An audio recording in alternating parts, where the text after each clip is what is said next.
श्री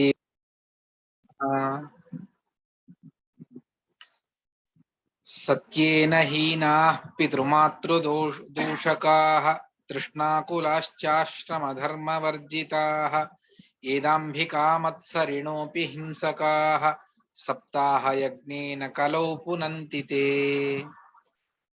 భాగవత మహాత్మ్యం చెబుతూ ఉన్నది. సత్యం ఇది పెద్దదైనటువంటి తపస్సు. కానీ అటువంటి తపస్సును కూడా కలియుగంలో వదిలిపెట్టేస్తారు. తల్లిదండ్రుల మాటలను దాన్ని వదిలిపెట్టేస్తారు. చేయవలసినటువంటి సకల కృత్యాలు ఉన్నాయి, కానీ కామలోభాదులతో ఆ శాస్త్రవిహితమైనటువంటి కృత్యాలను అన్నిటినీ కూడా పరిత్యాగం చేసేస్తారు. అటువంటి వారిని కూడా ఈ భాగవతం భక్తితో వింటే వాళ్లను కూడా ఉద్ధరిస్తుంది అన్నటువంటి మాట భాగవత మహాత్మ్యం మనకు చెప్తూ ఉన్నది. ఆ విధంగా ప్రోష్టపది భాగవతంలో ఇవాళ చతుర్థ స్కందం చాలా అన్ని స్కందాలు రమణీయమే, కానీ ఇందులో అతి సూక్ష్మంగా తెలుసుకోవాలి అంటే యువతి బాలకుడు, రాజు యువకుడు అని చెప్పేసి అది ఆచార్యుల వారు వివరిస్తారు. ఇవాల్టి భాగవత ప్రవచనాన్ని చతుర్థ స్కందాన్ని చెప్పమని కోరిన వెంటనే అవశ్యంగా జ్ఞాన కార్యానికి సమ్మతిస్తూ ఈ కార్యానికి అంగీకరించినందుకు రాఘవేంద్రాచార్య మక్తల్ వారిని సాదరపూర్వకంగా తెలుగు మధ్వ మహాపరిషత్ ఉత్తరాది మఠం తరపున వారికి స్వాగతాన్ని కోరుతూ ఉన్నాను. ఆచార్యుల వారు వచ్చి అద్భుతమైనటువంటి చతుర్థ స్కందాన్ని వారు తమ ఉపదేశామృతాన్ని భక్తులందరికీ కూడా పంచిపెట్టాలి అని చెప్పేసి కోరుకుంటూ ఉన్నాను. పూజ్య ఆచార్యుల వారు విశ్వేశ తీర్థుల వారు పేజావర స్వామీజీ వారి దగ్గర 12 సంవత్సరాలు పూర్ణప్రజ్ఞ విద్యాపీఠంలో ఉండి అధ్యయనాన్ని చేసి స్వాముల వారి దగ్గరే సుధామంగళాన్ని చేసుకొని విశేషంగా తెలుగు ప్రాంతంలో అంటే మహబూబ్ నగర్, హైదరాబాద్, మంత్రాలయం మొదలైనటువంటి ప్రాంతాల్లో విశేషంగా తత్వజ్ఞానాన్ని ఇంటింటికి వెళ్ళి ప్రచారాన్ని చేస్తూ ఉన్నారు. అటువంటి ఆచార్యుల వారు ఇవాళ ఈ కార్యక్రమానికి రావడం మనందరి సౌభాగ్యం.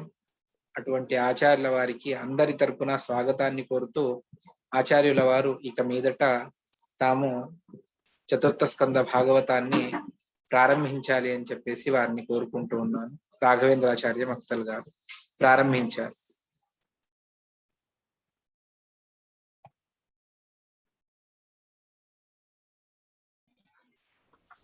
ఆచార్య గారు హరే.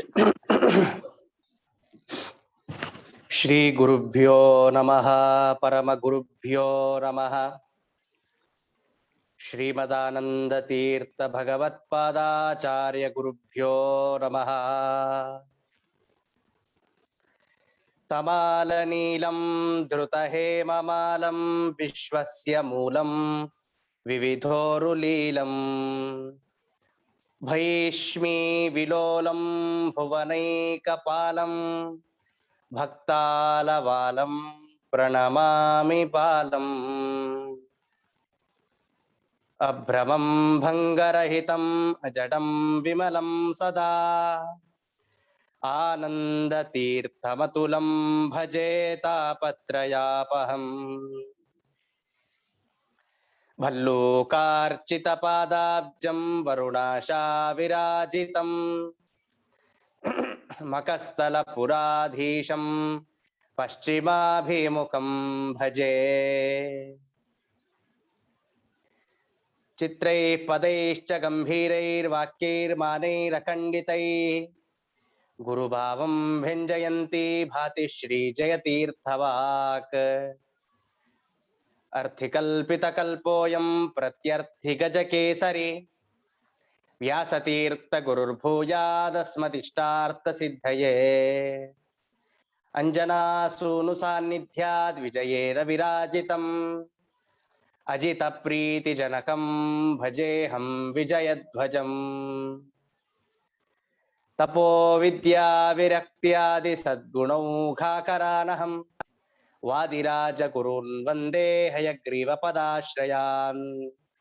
పూజ్యాయ రాఘవేంద్రాయ సత్యధర్మరతాయ చ భజతాం కల్పవృక్షాయ నమతాం కామధేనవే సత్యాభిఘ్నకరాబ్జోత్తాన్ పంచాశద్వర్ష పూజకాన్ సత్యప్రమోద తీర్థార్యాన్ నౌమిన్యాయ సుధారతాన్ శాస్త్రేషు పారదృష్టానం శాస్త్రజ్ఞేషు చ వత్సలం హితోపదేశకర్తారం సత్యాత్మానం గురుం భజే తపస్వాధ్యాయ శుశ్రూషా కృష్ణ పూజారతం మునిం విశ్వేశం ఇష్టదం వందే పరివ్రాట్ చక్రవర్తినం ఆపాదమౌలి పర్యంతం గురునామాకృతిం స్మరేత్ తేన విఘ్నాః ప్రణశ్యంతి సిద్ధ్యంతి చ మనోరథాః అస్మద్గురు సమారంభాం టీకాకృత్పాదమధ్యగాం శ్రీమదాచార్య పర్యంతాం వందే గురు పరంపరాం జన్మాద్యస్య యతోన్వయాదితరతశ్చార్తేష్వభిఘ్నస్వరాట్ తేనే బ్రహ్మ హృదయ ఆదికవయే ముహ్యంతి యం సూరయః తేజో వారిమృదాం యథా వినిమయో యత్ర త్రిసర్గో మృషా ధామ్నా స్వేన సదా నిరస్తకుహకం సత్యం పరం ధీమహి శ్రీ గురుభ్యో నమః హరి ఓం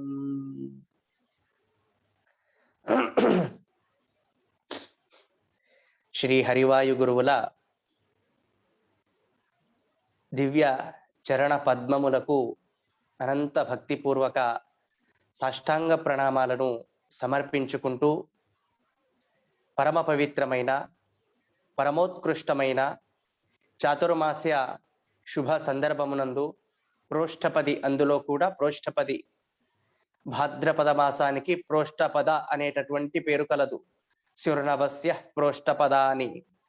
అటువంటి పరమ పవిత్రమైనటువంటి భాద్రపద మాసమునందు హరివాయు గురువుల పరమానుగ్రహముచే భాగవత సప్తాహ కార్యక్రమంలో భాగంగా సమగ్ర భాగవత శ్రవణ కార్యక్రమంలో భాగంగా ఈరోజు చతుర్థాధ్యాయాన్ని యథాశక్తి యథామతి తెలుసుకునేటటువంటి ప్రయత్నం చేద్దాం. అధ్యాత్మ బంధువులారా, భాగవతము అంటే సాక్షాత్ శ్రీకృష్ణుడే భాగవతం అని చెబుతారు.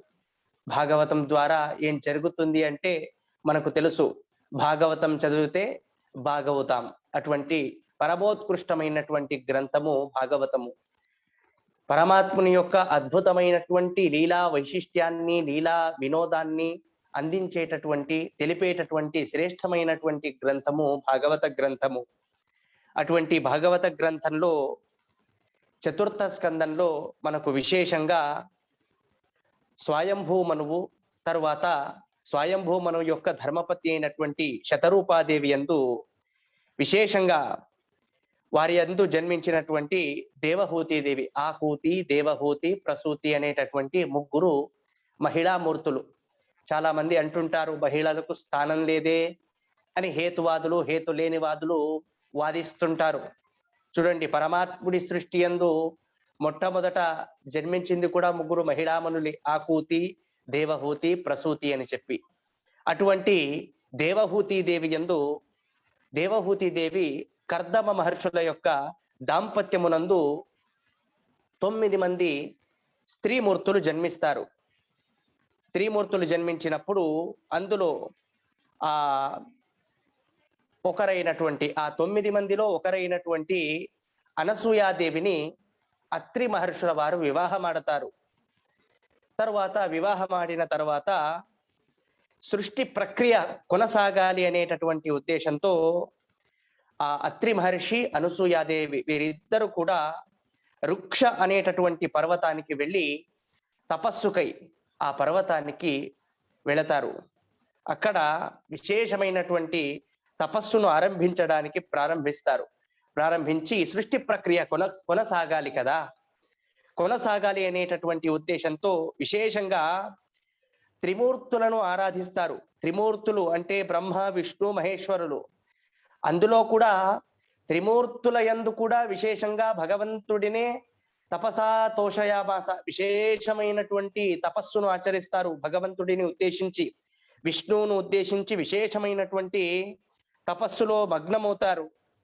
ఎందుకలా అంటే త్రిమూర్తుల యందు కూడా బ్రహ్మ మహేశ్వరుల యందు కూడా నియామకుడై సకల చరాచర ప్రపంచానికి, విశేషంగా సకల జీవరాశికి కూడా ప్రేరకుడైనటువంటి వాడు పరమాత్ముడు, శ్రీ మహావిష్ణువు. కాబట్టి ఆ త్రిమూర్తుల యందు కూడా విష్ణువును, శ్రీ మహావిష్ణువును విశేషంగా ధ్యానిస్తున్నారు ఆ ఇద్దరు దంపతులు.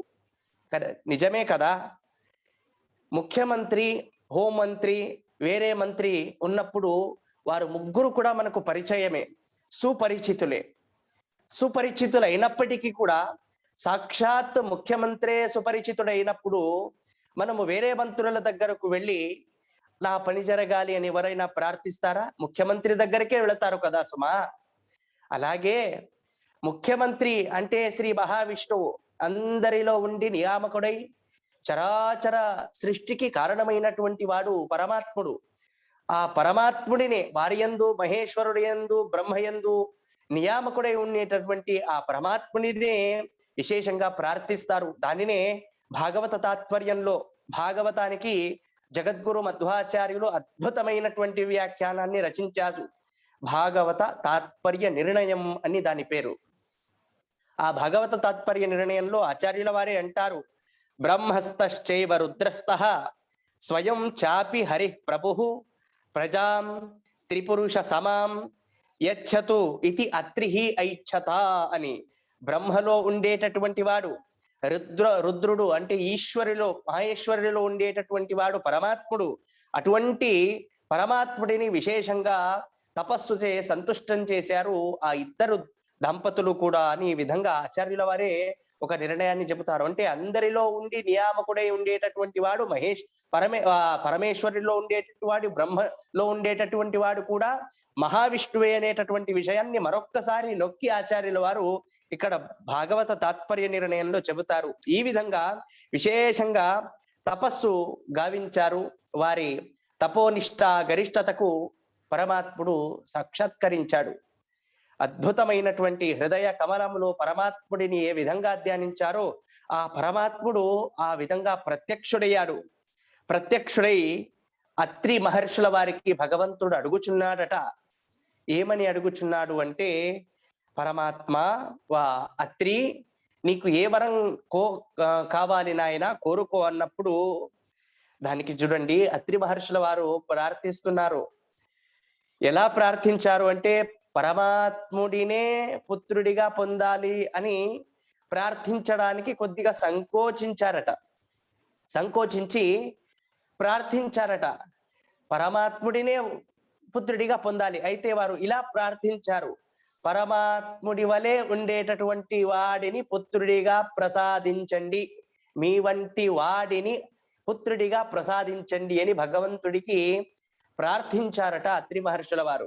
చూడండి, మీ వంటి వారు అన్నప్పుడు తనతో పాటు సమానంగా ఉండాలి. ఎవరైనా ఉన్నప్పుడే మీ వంటి వారు అని చెప్పవచ్చు.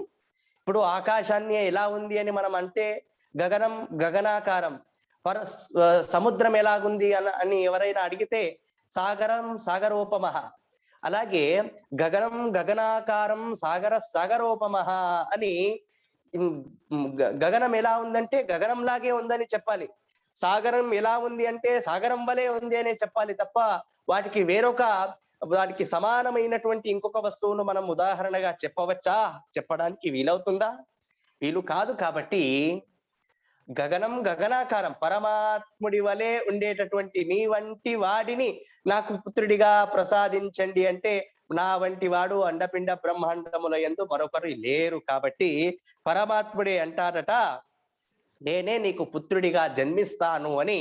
ఈ విధంగా అత్రి అనసూయ దంపతుల యందు జన్మించినటువంటి పరమాత్ముడి పరమోత్కృష్టమైన అవతారమే దత్తాత్రేయ అవతారము అని మనం చెబుతాం. దత్తాత్రేయ అవతారం అంటే మనం లౌకికంగా చాలా చూస్తున్నాం సుమా. ఆ దత్తాత్రేయుడు కాదు సుమా, భాగవతంలో చెప్పినది జ్ఞానమూర్తి, జ్ఞానదీప్తి, జ్ఞాన జ్యోతి ఈ దత్తాత్రేయుడు. అటువంటి దత్తాత్రేయుడు వారిద్దరి దంపతుల యందు జన్మించాడు.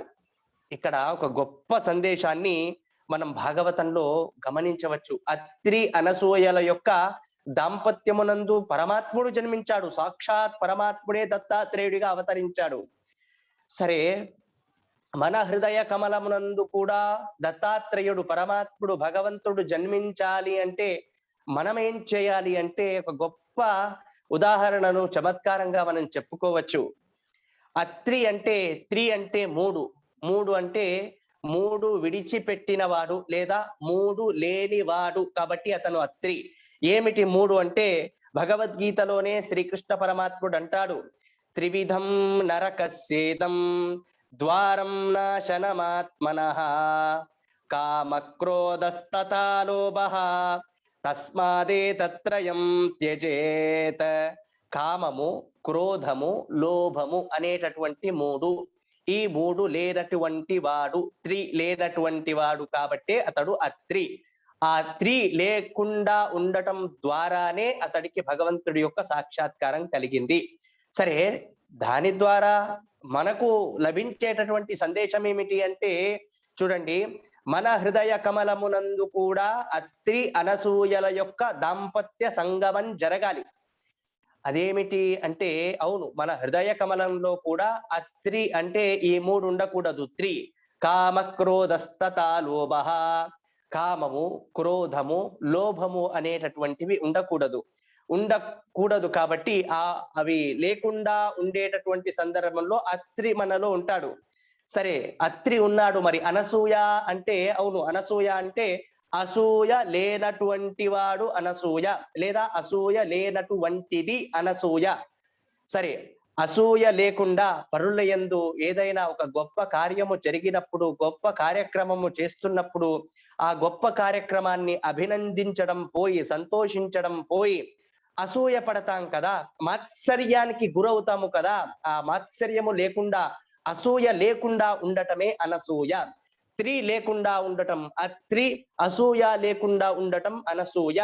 ఈ అత్రి అనసూయ అంటే ఈ రెండిటి యొక్క సంగమం మన హృదయ కమలములో జరిగినప్పుడు, మన హృదయ కమలములో కూడా ఆ ఇద్దరు దంపతుల యందు, అత్రి అనసూయ దంపతుల యందు భగవంతుడి యొక్క సాక్షాత్కారం మన హృదయ కమలంలో కూడా జరుగుతుంది అనేటటువంటి గొప్ప సందేశం మనకు భాగవతం అందిస్తున్నది అనేటటువంటిది మనం భాగవతంలో గమనించవచ్చు. ఇది అంటే మొత్తంగా ఇక్కడ వివరించింది కామ, క్రోధ, లోభములు, అసూయలు హృదయ కమలంలో లేకుండా ఉండి మనం సాధన మార్గం ద్వారా వెళ్ళినప్పుడు పరమాత్ముడి సాక్షాత్కారం జరుగుతుంది అనేటటువంటి గొప్ప సందేశాన్ని ఇక్కడ గమనించవచ్చు అని, ఈ విధంగా అత్రి అనసూయల యొక్క దాంపత్యమునందు దత్తాత్రేయుడు జన్మించి, భగవంతుడు జన్మించి అనేక జ్ఞాన బోధనలను ప్రపంచానికి అందజేసినటువంటి ఒక గొప్ప చరిత్రను మనం భాగవతంలో గమనించవచ్చు. ఇదే చతుర్థ స్కందంలోనే మరి యొక్క పరమాద్భుతమైనటువంటి ఘట్టము అంటే దక్షాధ్వర ప్రసంగము అని. దక్షాధ్వర ప్రసంగము, ఈ దక్షాధ్వర ప్రసంగము చాలా అద్భుతమైనటువంటి ప్రసంగము. పరమాత్ముడి యొక్క, శ్రీహరి యొక్క సర్వోత్తమత్వాన్ని అత్యద్భుతంగా వివరించినటువంటి ఒక గొప్ప ప్రసంగము ఈ దక్షాధ్వర ప్రసంగము. స్వయంభూ మనువు యొక్క చివరి కుమార్తె ఆకూతి, దేవహూతిల గురించి మనం విన్నాం. చివరి కుమార్తె అయినటువంటి ప్రసూతి, ఆ ప్రసూతి దేవిని దక్ష ప్రజాపతి వివాహమాడినప్పుడు దక్ష ప్రజాపతి యందు 16 మంది స్త్రీలు జన్మించారు, బాలలు జన్మించారు. 16 మంది. చూడండి, అక్కడ కూడా జన్మించినది మహిళామూర్తులే సుమా. హేతువాదులు న స్త్రీ స్వాతంత్రం అర్హతి, స్త్రీకి స్వాతంత్రమే లేదు అనేటటువంటి వాక్యాలను పలకడంలో అసలు ఎటువంటి ఆధారం లేదు. స్త్రీకి ప్రథమ ప్రాధాన్యం ఇచ్చింది. సృష్టి మొదటలో జన్మించినది కూడా స్త్రీమూర్తియే కదా.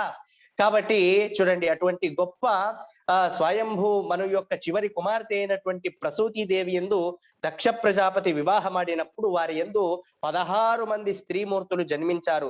వారిలో 13 మందిని యమధర్మరాజుకిచ్చి వివాహం చేశారు. అగ్ని మరియు పితృదేవతలకు మరిద్దరినిచ్చి వివాహం చేశారు. మిగిలిన సతీదేవిని పశుపతి అంటే ఈశ్వరుడికి ఇచ్చి రుద్రుడికి ఇచ్చి వివాహం చేశారు. వివాహం చేసినటువంటి సందర్భము. సరే, ఒకానొక సందర్భంలో దక్ష ప్రజాపతి ఒక గొప్ప సత్ర యాగం నిర్వహించాలని సంకల్పించాడట. సంకల్పించి అందరూ దేవతలకు ఆహ్వానం పలికాడు. అందరికీ ఆహ్వానించాడు. అందరూ సభకు విచ్చేశారు. ఆ దక్ష ప్రజాపతి నిర్వహిస్తున్నటువంటి శ్రేష్టమైన సత్రయాగానికి దేవతలందరూ కూడా వచ్చేశారు. వచ్చినప్పుడు బ్రహ్మ రుద్రాది దేవతలు కూడా వచ్చేశారు. వచ్చినప్పుడు బ్రహ్మ రుద్రాది దేవతలందరూ కూడా ఒక దగ్గర కూర్చుని ఉండేటటువంటి సందర్భంలో ఇక దక్ష ప్రజాపతి వెంటనే అక్కడికి ఆ యాగమంటపానికి చేరుకున్నాడు. చేరుకున్నప్పుడు మిగిలిన దేవతలందరూ కూడా లేచి దక్ష ప్రజాపతికి గౌరవం సూచించారు, బ్రహ్మదేవుడు తప్ప.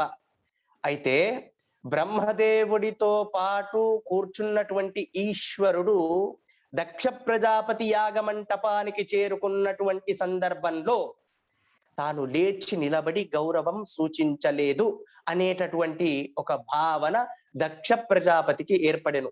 వాస్తవికంగా ఈశ్వరుడు నిలబడి గౌరవం సూచించకుండా ఉండేటటువంటి తాత్పర్యము ఆంతర్యము వేరేనే ఉన్నది. అయితే ఆ మహారుద్ర దేవుడు స్వయంగా అల్లుడైనటువంటి మహారుద్ర దేవుడు తనకు గౌరవం సూచించలేదనేటటువంటి ఉద్దేశంతో అనేక రీతులుగా నిందించడానికి ప్రారంభించెను. దుష్ట వచనాలతో మహారుద్ర దేవుడిని నిందించెను.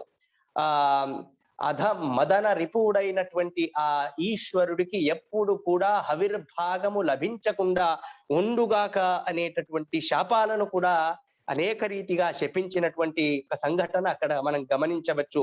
ఈ సందర్భంలో మనకొక విశేషమైనటువంటి అనుమానం, ఎందుకంటే కలియుగంలో ఉన్నది అనుమానమే ఎక్కువ.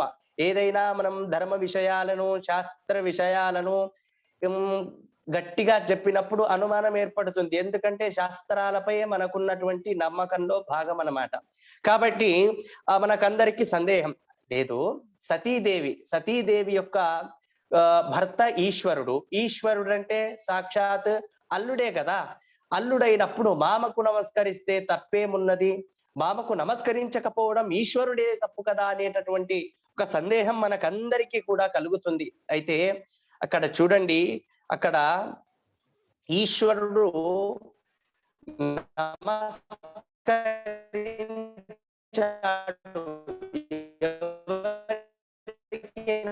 నమస్కరించాడు అంటే బ్రహ్మదేవుడి అంతర్యామి అయినటువంటి పరమాత్ముడి నమస్కారంలో వ్యక్తికి కాదు, అంతర్యామి అయినటువంటి పరమాత్ముడికి మనం నమస్కరించాలి.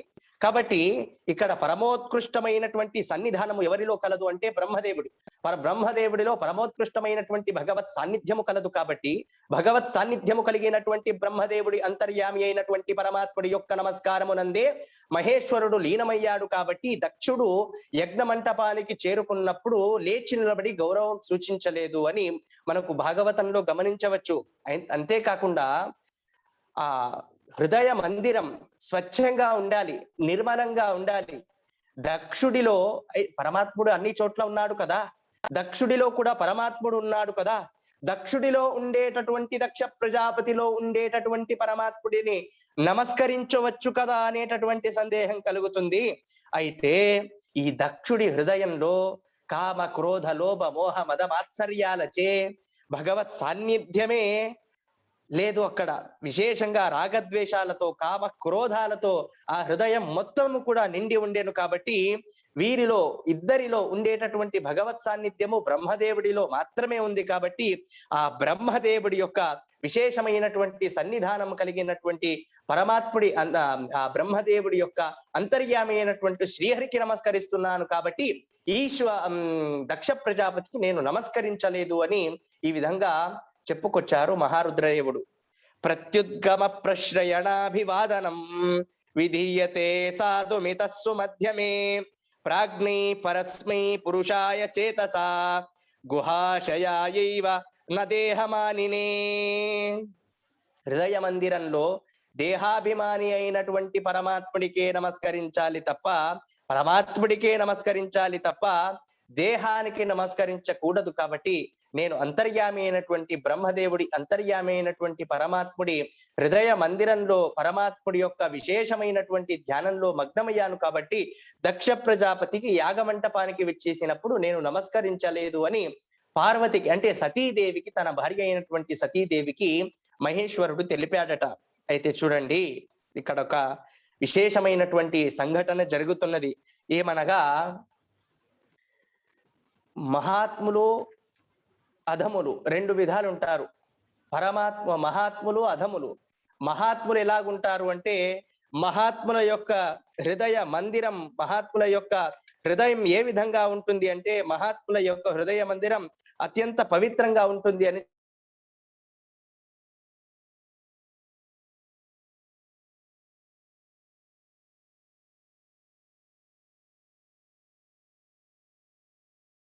చెబుతారు. కాబట్టి పరమ పవిత్రమైనటువంటి హృదయం కలిగినటువంటి బ్రహ్మదేవుడి అంతర్యామి అయినటువంటి ఆ పరమాత్ముడిని నమస్కరిస్తూ ధరించాడు. అయితే దక్ష ప్రజాపతికి మాత్రము కోపము అలాగే ఉన్నది. నేను వచ్చినప్పుడు నా అల్లుడైనా కూడా అతడు నమస్కరించలేదు అనేటటువంటి కోపోద్రిక్తము కలవాడై మరి ఒక యాగము సంకల్పించను. దక్ష ప్రజాపతి గొప్ప యాగాన్ని నిర్వహించాలి. యాగాన్ని నిర్వహించి ఆ యాగానికి ఈశ్వరుడిని ఆహ్వానించకూడదు. ఈశ్వరుడి యొక్క ధర్మపత్ని తన సుతురాలు, అంటే తన కూతురు అయినటువంటి సతీదేవిని కూడా ఆహ్వానించకూడదు అని ఈ విధంగా సంకల్పించుకుని గొప్ప యాగానికి సంకల్పం చేసుకున్నాడు దక్ష ప్రజాపతి. అందరినీ ఆహ్వానించాడు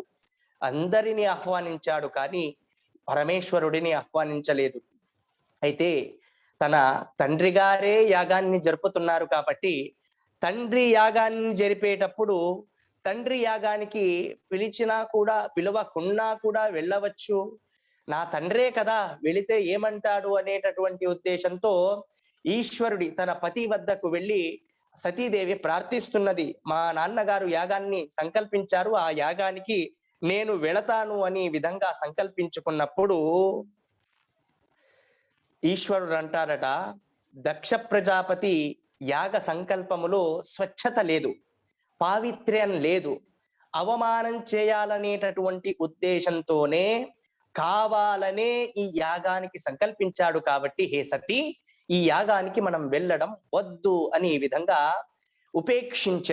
ఉపేక్షించినప్పుడు సతీదేవికి మనస్సులో ఒక రకమైనటువంటి భావన, నా తండ్రి గారే కదా, ఏదైనా తప్పు జరిగి ఉన్నా కూడా క్షమిస్తారు కదా అనేటటువంటి భావనతో నిష్క్రామతి నిర్విశతి ద్విధాచసా అలా బయటికి వెళుతుంది. కడప దాటడానికి వెళుతుంది. అయ్యో, నా భర్త అనుమతించలేదే అని మళ్ళీ లోపలికి వస్తుంది. లోపలికి వచ్చి మళ్ళీ ఆలోచన చేస్తున్నది, నా తండ్రి గారే కదా, ఈ యాగానికి వెళ్ళినా క్షమిస్తారు కదా అని మళ్ళీ కడప దగ్గరకు వెళుతుంది. ఈ విధంగా బయటికి వెళ్ళడం, లోపలికి రావడం, ఇంట్లోకి రావడం, బయటికి వెళ్ళడం అనేటటువంటి ఆసీత్స డోలాయన చిత్తవృత్తి, డోలాయనం, ఆ విశేషంగా మనస్సు అక్కడ ఇక్కడ రెండు వైపులా కూడా మనస్సు ఊగిపోయేను. ఏది నిర్ణయించుకోవాలో తెలియని ఒక సందిగ్ధ పరిస్థితి ఏర్పడినప్పుడు సతీదేవి మనస్సులో సంకల్పం చేసుకునేను, నా తండ్రి గారే కదా యాగము నిర్వహించడానికి సంకల్పించినది, నేను వెళితే ఏం కాదు అని పరమేశ్వరుడి యొక్క ఆజ్ఞను ధిక్కరించి దక్ష ప్రజాపతి నిర్వహిస్తున్నటువంటి యాగానికి వెళ్ళినప్పుడు చూడండి, పొమ్మన లేక పొగబెట్టారు అంటారు కదా తెలుగు భాషలో, మన భాషలో. అక్కడ మొదటే అంతా నిర్ణయం జరిగిపోయింది. ఈశ్వరుడు కానీ ఈశ్వరుడి యొక్క సతీ అయినటువంటి సతీదేవి విచ్చేసిన వారికి సరి అయినటువంటి ఆదరణ ఇక్కడ ఉండకూడదు అని అందరికీ చెప్పేశారనమాట. ఒక మీటింగ్ జరిపి, సమావేశం జరిపి. అయితే అందరూ కూడా అక్కడ అలాగే ప్రవర్తిస్తున్నారు. యాగమంటపానికి సతీదేవి చేరుకున్నప్పుడు అలాగే ప్రవర్తిస్తున్నారు. చూసి చూడకుండా అందరూ అలాగే వెళ్ళిపోతున్నారు. పాపము తన తల్లి కూడా మాతృహృదయం కదా, మాతృహృదయం ఒక విధంగా గమనించినది. తల్లి తన కుమార్తె వచ్చినదనేటటువంటి విషయం గమనించినటువంటి తల్లి యథోపచారం చేసెను. అయితే అక్కడే ఆ సతీదేవి నుంచుని యాగాన్ని వీక్షిస్తున్నది. యాగాన్ని వీక్షిస్తున్నటువంటి సందర్భంలో యాగంలో అందరికీ ఆహుతులు ఇస్తున్నారు. ఇంద్రుడికి, చంద్రుడికి, నవగ్రహాలకు, ఇతర దేవతలకు అందరికీ ఆహుతినిస్తున్నారు. కానీ సతీదేవి చూస్తున్నప్పటికీ పరమేశ్వరుడికి ఆహుతినివ్వట్లేదు దక్ష ప్రజాపతి. పరమేశ్వరుడికి దక్ష ప్రజాపతి ఆహుతిని సమర్పించనే లేదు. సమర్పిస్తారేమో, మరికొంత సమయం తర్వాత సమర్పిస్తారేమో, హవిర్భాగాన్ని సమర్పిస్తారేమో అనేటటువంటి భావనతో అలాగే నుంచున్నది. నుంచుని ఎంతసేపైనా ఆహుతి సమర్పించనే లేదు దక్ష ప్రజాపతి. అప్పుడు కోపోద్రిక్తురాలాయను దాక్షాయణి, అంటే దక్ష ప్రజాపతి యొక్క కుమార్తె సతీదేవి తన నాన్నగారితో అంటున్నది, ఈ రోజు నుంచి నన్ను దాక్షాయణి అని ఎవరు కూడా పిలవకండి. ఆ నామము ఉచ్చరించడానికే నాకు జిగుప్సాకరంగా ఉంది. ఆ నామంతో పిలిపించుకోవడానికే నాకు జుగుప్సాకరంగా ఉంది. నేను ఎదురుగా ఉన్నా కూడా నా పతికి అవమానపరిచి నా పతికి ఆహుతిని సమర్పించలేదు, హవిర్భాగాన్ని సమర్పించలేదు. కాబట్టి దక్షుడు, దాక్షాయణి అనేటటువంటి పేరే పిలవడమే నాకు అత్యంత జిగుప్సాకరంగా ఉంది. దక్ష ప్రజాపతిచే పొందినటువంటి ఈ దేహాన్ని ఇప్పుడే నేను ఇక్కడే త్యాగం చేస్తాను అని ఉద్దేశంతో సంకల్పం చేసుకొని దాక్షాయణి వెంటనే ఆ సంకల్పం చేసుకొని ఆత్మాహుతి చేసుకొని హోమ యాగ కుండంలో. అయితే ప్రాచీన భాగవతాది గ్రంథంలో ఉండేటటువంటి ఆ ఆత్మాహుతికి నేడు మనం గమనిస్తున్నటువంటి లోకాల్లో ఉగ్రవాదులు చేసుకున్నటువంటి ఆత్మాహుతికి చాలా తేడా ఉన్నది సుమా. మళ్ళీ ఆ ఆత్మాహుతికి ఈ ఆత్మాహుతికి పోల్చకండి. ఎందుకనగా ఈ ఆత్మాహుతి అటువంటి ఆత్మాహుతి కాదు. తన స్వంత పతిని అవమానపరిచినప్పుడు, సామాన్యంగా స్త్రీలు ఏకాంతంగా ఉన్నప్పుడు తమే తమ భర్తను తిట్టినప్పుడు ఎటువంటి వికారానికి లోను కారు. అయితే బయటికి వెళ్ళినప్పుడు తన భర్తకు సరి అయినటువంటి గౌరవము, సరి అయినటువంటి ఉపచారాదులు జరగకుండా ఉండేటటువంటి సందర్భంలో వారు ఏకాంతంగా తిట్టినప్పుడు పొందే వికారము పొందకున్నా బయటికి వచ్చినప్పుడు తన భర్తకు సరి అయినటువంటి ఆదరణ లభించాలి అనేటటువంటి ఉద్దేశం సామాన్యంగా స్త్రీలలో మనం గమనించవచ్చు. కాబట్టి సతీదేవి నా పతికి అవమానం జరిగినటువంటి సందర్భంలో దాక్షాయణి దక్ష ప్రజాపతి ఇంతలా అవమానించినటువంటి సందర్భంలో దక్ష ప్రజాపతి చే పొందినటువంటి ఈ దేహాన్ని ఇదే క్షణంలోనే, ఇదే యాగ మంటపంలోనే నేను త్యాగం చేస్తాను అని సంకల్పం చేసుకుని వెంటనే ఆత్మాహుతికి పాల్పడేను. ఆ సందర్భంలో ఆకాశంలో భయంకరమైనటువంటి కోలాహలం వినబడుచున్నది. తత్పశ్యతాం ఖే భువి చాద్భుతం మహత్ హాహేతివాదః సుమహాన్ అజాయత. ప్రపంచమంతా దిగ్మూఢమైపోయినది. ప్రజాపతి, దక్ష ప్రజాపతి ఖిన్నుడైపోయెను. ఈ విధంగా జరిగినదే అనేటటువంటి ఖిన్న భావనకు లోనైపోయెను. ఆకాశంలో అద్భుతమైనటువంటి హాహాకారాలు, కోలాహలము వినబడుచున్నది. ఇటువైపు తన భార్య అయినటువంటి సతీదేవి యోగాగ్ని యందు తన శరీరాన్ని ఆత్మాహుతి చేసుకున్నది అనేటటువంటి వార్తను విన్నటువంటి ఈశ్వరుడు కోపోద్రిక్తుడాయను. క్రుద్ధ సుదష్టోష్ట పుటస్సధూర్జట జటాం తటిద్వన్ని సటోగ్ర రోచిషం ఉత్కృత్య రౌద్రః సహసోత్తితో హసన్ గంభీరనాదో విససర్జతాం భువి. గంభీరమైనటువంటి నాదము ఆకాశమునందు వినబడడానికి ప్రారంభించెను. ఆ సందర్భంలో ధూర్జటి ఈశ్వరుడు అత్యంత కోపోద్రిక్తుడాయను. ఈశ్వరుడు యొక్క జటాజూటము నుండి వీరభద్రుడు ఆవిర్భవించెను. రుద్రాంశ సంయుక్తుడైనటువంటి వీరభద్రుడు ప్రకటించెను. ఆ సందర్భంలో ఆవిర్భవించెను. ఆవిర్భవై బృహత్ గాత్రము కలిగినటువంటి, సహస్ర నేత్రము కలిగినటువంటి, కరాళ వదనముతో కూడుకున్నటువంటి వీరభద్రుడికి ఈశ్వరుడు ఆజ్ఞాపించను, వీరభద్ర, దక్షుడు అవమానపరిచాడు, దక్షుడు యొక్క దుర్నడత ప్రపంచానికి హానికరంగా మారినది, కాబట్టి ఆ యొక్క యజ్ఞశాలను విధ్వంసం చేసిరా అని ఆదేశించాడు పరమేశ్వరుడు. వెంటనే భయంకరమైనటువంటి దేహమును ధరించినటువంటి వీరభద్రుడు యజ్ఞశాలకు ప్రవేశించెను. యజ్ఞశాలకు ప్రవేశించిన వెంటనే భయంకరమైన ధూళి కణాలు అలా పైకి లేచెను. వెంటనే ఆకాశమంతా చీకటి వ్యాపించెను. యజ్ఞశాలలో కూర్చున్న వారంతా దిగ్భ్రమానికి లోనయ్యారు. అయ్యో, గాలి లేదు, ఇక్కడ వెలుతురు లేదు అనేటటువంటి భావనను పొందినటువంటి సందర్భంలో అపరాధం చేసినటువంటి అనేక మందిని భృగు ఋషి యొక్క గడ్డమునే పీకివేశాను. అంతేకాకుండా తన కళ్ళతో అకృత్యాన్ని ఆమోదించినటువంటి భగ అనేటటువంటి ఆదిత్యుడి యొక్క కళ్ళను కూడా పీకివేశాను. అంతేకాకుండా పూష అనేటటువంటి ఆదిత్యుడు తన పళ్ళతో అంటే వెక్కిరించినటువంటి పూషుడు అనేటటువంటి ఆదిత్యుడి యొక్క పళ్ళు కూడా విరగగొట్టడంతో పాటు దక్ష ప్రజాపతిని కూడా సంహరించడానికి సంకల్పించినప్పుడు మొట్టమొదట సంహరించడానికి వెళ్ళేటటువంటి సందర్భంలో విఘ్నాలు ఎదురయ్యను.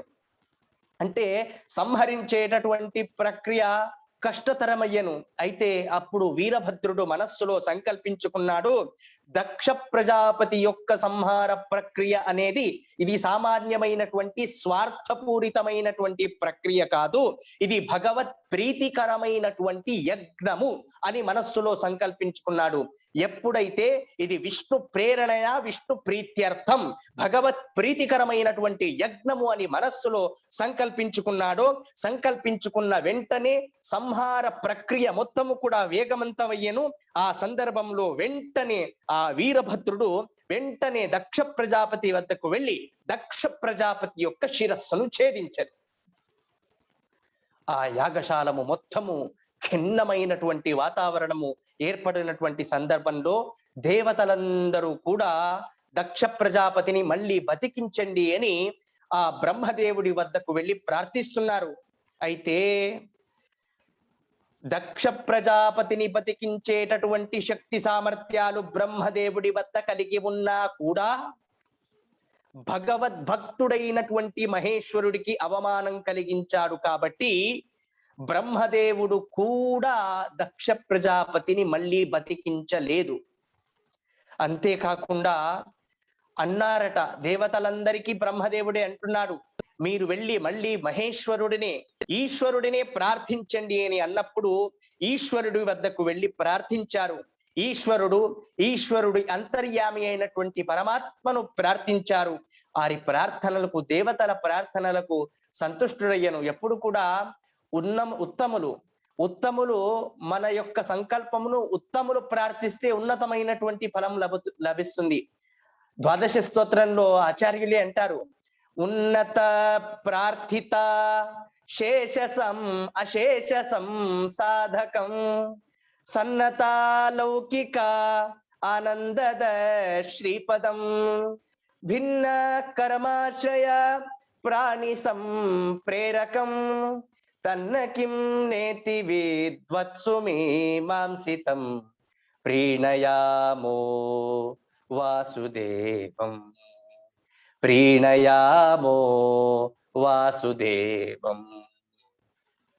ఉన్నతుల వద్ద పెళ్లి ప్రార్థించినతో అది శుభమవుతుంది. కాబట్టి మళ్ళీ మహేశ్వరుడి అంతర్యామి అయినటువంటి పరమాత్ముడిని విశేషంగా ప్రార్థించారు దేవతలందరూ కూడా. వారి ప్రార్థనలకు సంతుష్టుడైనటువంటి పరమేశ్వరుడు వారిని రక్షిస్తాను అని సంకల్పించి యజ్ఞ పశువు అయినటువంటి మేక యొక్క శిరస్సును తీసుకుని వచ్చి ఆ శిరస్సుతో దక్ష ప్రజాపతి యొక్క మెడకాయపై ఆ మేక యొక్క తలకాయను పెట్టి విశేషంగా ఆ జీవ ప్రాణాన్ని పోసి దక్ష ప్రజాపతిని బ్రతికించారు. చూడండి, విజ్ఞానము టెక్నాలజీ చాలా ముందుకెళ్తున్నది అని మన వాళ్ళు మాట్లాడతారే, ఎక్కడైనా చనిపోయినటువంటి మెడకాయకు తలకాయను తెచ్చి మళ్ళీ జీవం పోసినటువంటి దృశ్యము నేటి సైంటిస్టులో ఎక్కడైనా లభిస్తుందా? అటువంటి ప్రక్రియను చేశారా? అయితే ఎప్పుడో మన వాళ్ళు చేశారు సుమా. మెడకాయ లేనటువంటి దక్ష ప్రజాపతికి మేక యొక్క మెడను తీసుకొని వచ్చి ప్రాణం పోసినటువంటి ఒక అద్భుతమైనటువంటి సృష్టిలో జరగనటువంటి ప్రక్రియ ఏనాడో జరిగిపోయినది. అటువంటి గొప్ప, ఇది వైద్యులకు కూడా ఒక సవాల్ లాంటి ఒక విషయంగా మనం భావించవచ్చు. ఇటువంటిది దక్ష ప్రజాపతిని బతికించిన తర్వాత, దక్ష ప్రజాపతి మళ్ళీ జీవం పోసిన తర్వాత నిద్రలో లేచినట్టే పైకి లేచెను. అప్పట్లో అహంకారము మొత్తము కూడా తగ్గిపోయినది, అహంకారము ద్వేష భావనము కూడా తగ్గిపోయినది. అప్పుడు ఆ దక్ష ప్రజాపతి అంటారట, మీరు నాకు వేసినది శిక్ష కాదు, ఇది నా యందు మీరు ప్రసాదించిన శ్రీరామ రక్ష అని ఈ విధంగా, శ్రీరక్ష అని ఈ విధంగా విశేషంగా దక్ష ప్రజాపతి ప్రార్థించను. ప్రార్థించిన తర్వాత దక్ష ప్రజాపతి పునః యజ్ఞాన్ని, యాగ కార్యక్రమాన్ని మళ్ళీ ప్రారంభించను. యజ్ఞంలో విశేషంగా మళ్ళీ ఆ ఈశ్వరుడికి ఆవిర్భాగాన్ని సమర్పించను. ఈశ్వరుడికి ఆవిర్భాగాన్ని సమర్పించినటువంటి సందర్భంలోనే పరమాత్ముడు ఆ యాగానికి విచ్చేశాడట. చూడండి, తన భక్తుడికి అవమానం జరిగితే పరమాత్ముడు కూడా ఆ యాగ దగ్గరికి రాడు. ఆ యాగం యొక్క ఆవిర్భాగాన్ని స్వీకరించాడు. ఎవరు? భగవంతుడు భక్త పరాధీనుడు. అహం భక్త పరాధీన అంటారు కదా పరమాత్ముడు. ఆ విధంగా పరమాత్ముడు మరల దక్ష ప్రజాపతి సంకల్పించినటువంటి యాగానికి విచ్చేశాడు. పరమాత్ముడి యొక్క సురసుందరమైనటువంటి రూపం ఏ విధంగా ఉన్నది అనేటటువంటి విషయాన్ని భాగవతం ప్రస్తావిస్తూ, శ్యామో హిరణ్య రశనోర్క కిరీట జుష్టో నీలాలక భ్రమర కుండల మండితాస్య కంజొజ్జ చక్ర శరచాప గదాసి చరమా వ్యగ్రైర్హిరణ్యయ భుజైరిహ కర్ణికారః. నీలమేఘ శ్యాముడిగా బంగారము వలె వర్ణము కలిగినటువంటి శరీర వర్ణము కలిగినటువంటి రూపంలో అత్యంత జ్వలంతమైనటువంటి రూపం కలిగి చక్రము, బాణము, శరము, గద, ఖడ్గము ఈ మొదలైనటువంటి ఆభరణాలను ధరించి శ్వేత ఛత్రముతో గరుడారూఢుడై ఆవిర్భవించినటువంటి హోమము దగ్గరికి దక్ష ప్రజాపతి సంకల్పించినటువంటి సత్రయాగానికి విచ్చేసినటువంటి పరమాత్ముడిని చూచి అందరూ, సభలో ఉండేటటువంటి వారందరూ కూడా లేచి నిలబడి పరమాత్ముడికి నమస్కరించారు. విష్ణువుకు, మహావిష్ణువుకు నమస్కరించారు. నమస్కరించినప్పుడు చూడండి, పరమాత్ముడికి నమస్కరించారు అంటే ఇక్కడ హరి సర్వోత్తమత్వము, భగవత్ సర్వోత్తమత్వము ఇక్కడ స్పష్టంగా ప్రతిపాదితం అవుతున్నది. కాబట్టి భగవత్ సర్వోత్తమత్వానికి ఒక నిదర్శనంగా ఈ దక్షాధ్వర ప్రసంగం. సామాన్యంగా వేరే ఎవరున్నా కూడా అందరూ లేచి నిలబడి గౌరవం సూచించరు. సమగ్రమైనటువంటి దేవతా సభ మొత్తము కూడా గౌరవాన్ని సూచిస్తున్నది. బ్రహ్మ, వాయు, రుద్ర దేవుడు, శేషుడు మొదలైనటువంటి వారందరూ కూడా లేచి నిలబడి గౌరవాన్ని సూచిస్తున్నారు పరమాత్ముడికి. అంటే ఇది హరి సర్వోత్తమత్వానికి విశేషమైనటువంటి ఒక ఆమోదకంగా ఈ దక్షాధ్వరం యొక్క ప్రసంగాన్ని మనం చెప్పవచ్చు. ఈ విధంగా ఈశ్వరుడు, పరమేశ్వరుడు చూడండి, తనను అవమానించినా కూడా దక్ష ప్రజాపతిని మరల బ్రతికించి అనుగ్రహించిన వాడు పరమేశ్వరుడు. అందుకే పరమేశ్వరుడిని అంటారు. మనం సామాన్యంగా నీలకంఠుడు, చంద్రశేఖరుడు అని ఈశ్వరుడిని పిలుస్తాం. ఒక సుభాషితకారుడే అంటాడు సుమా చాలా అద్భుతంగా, ఈశ్వరుడిని నీలకంఠుడు అని పిలుస్తాం. చంద్రశేఖరుడు అంటే శిరస్సు పైన చంద్రుడిని ధరించిన వాడు. దీని ద్వారా మనకు లభించేటటువంటి సందేశం ఏమిటి అంటే, ఒక సుభాషితకారుడు అద్భుతంగా వివరిస్తాడు.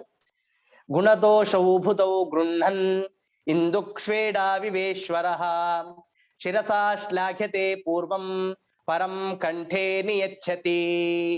ఈశ్వరుడి యొక్క ఈ రూపం ద్వారా మనం పొందేటటువంటి సందేశం ఏమిటి అంటే, పరమేశ్వరుడు నీలకంఠుడు అంటే కంఠమునందు విషమును ధరించిన వాడు.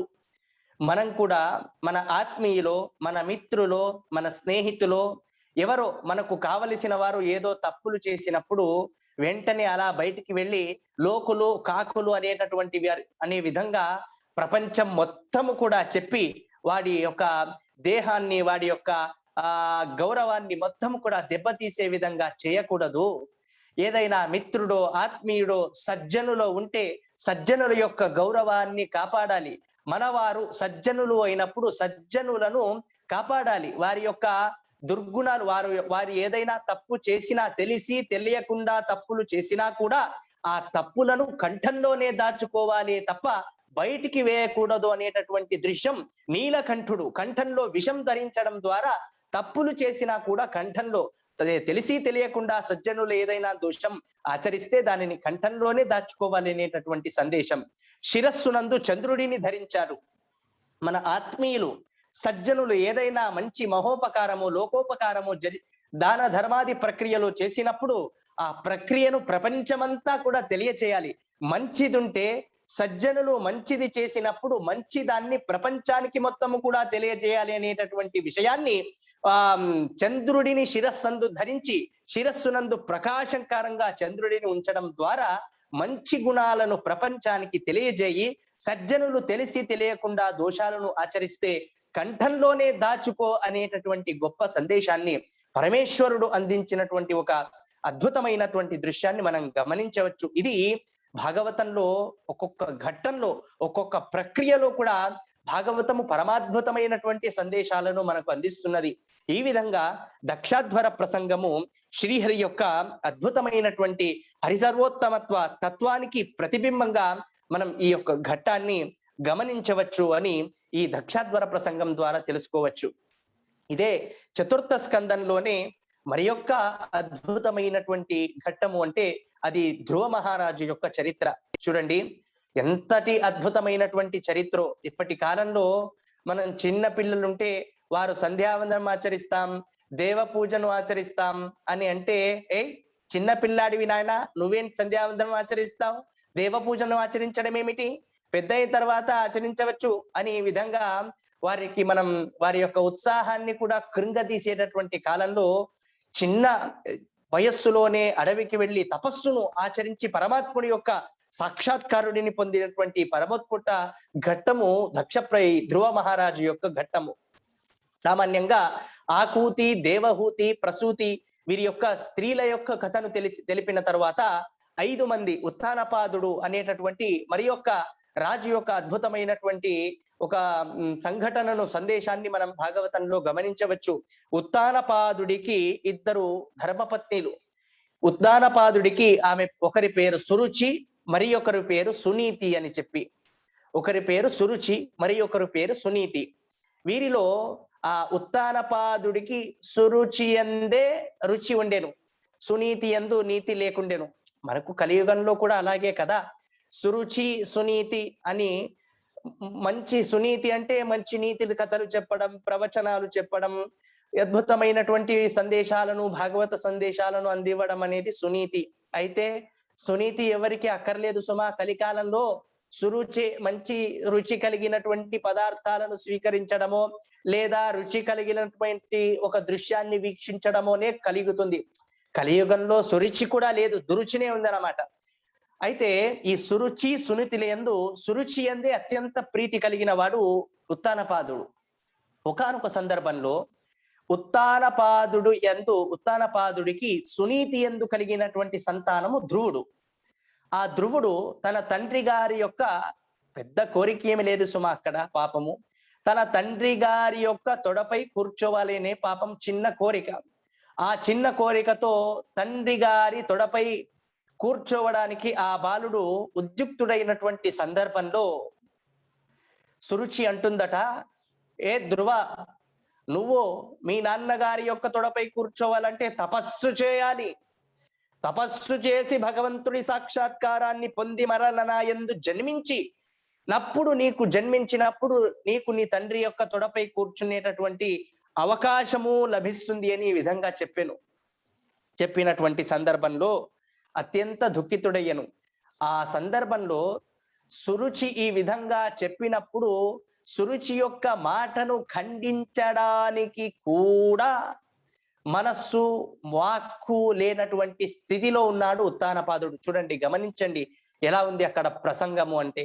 తరువాత అవమానభరితుడైన దుఃఖితుడైన ఖిన్నుడైనటువంటి ధ్రువుడు వెంటనే తన తల్లి దగ్గరకు వచ్చేస్తాడట.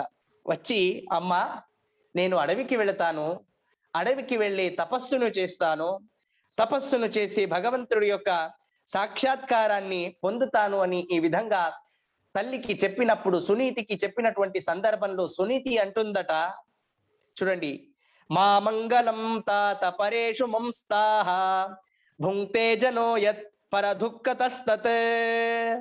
ఆ సందర్భంలో సునీతి చెప్పినటువంటి వాక్యము రోమాంచనం కలుగుతుంది. సామాన్యంగా ఎవరైనా ఈ విధంగా ప్రవర్తిస్తే వెంటనే ఆమెకు ఏదైనా జరుగుగాక, ఆమెకు రేపటి రోజే కరోనా సోకుగాక అని ఈ విధంగా మనకు నోట్లో వెంటనే సువాక్యాలు, సుభాషితాలు వస్తాయి.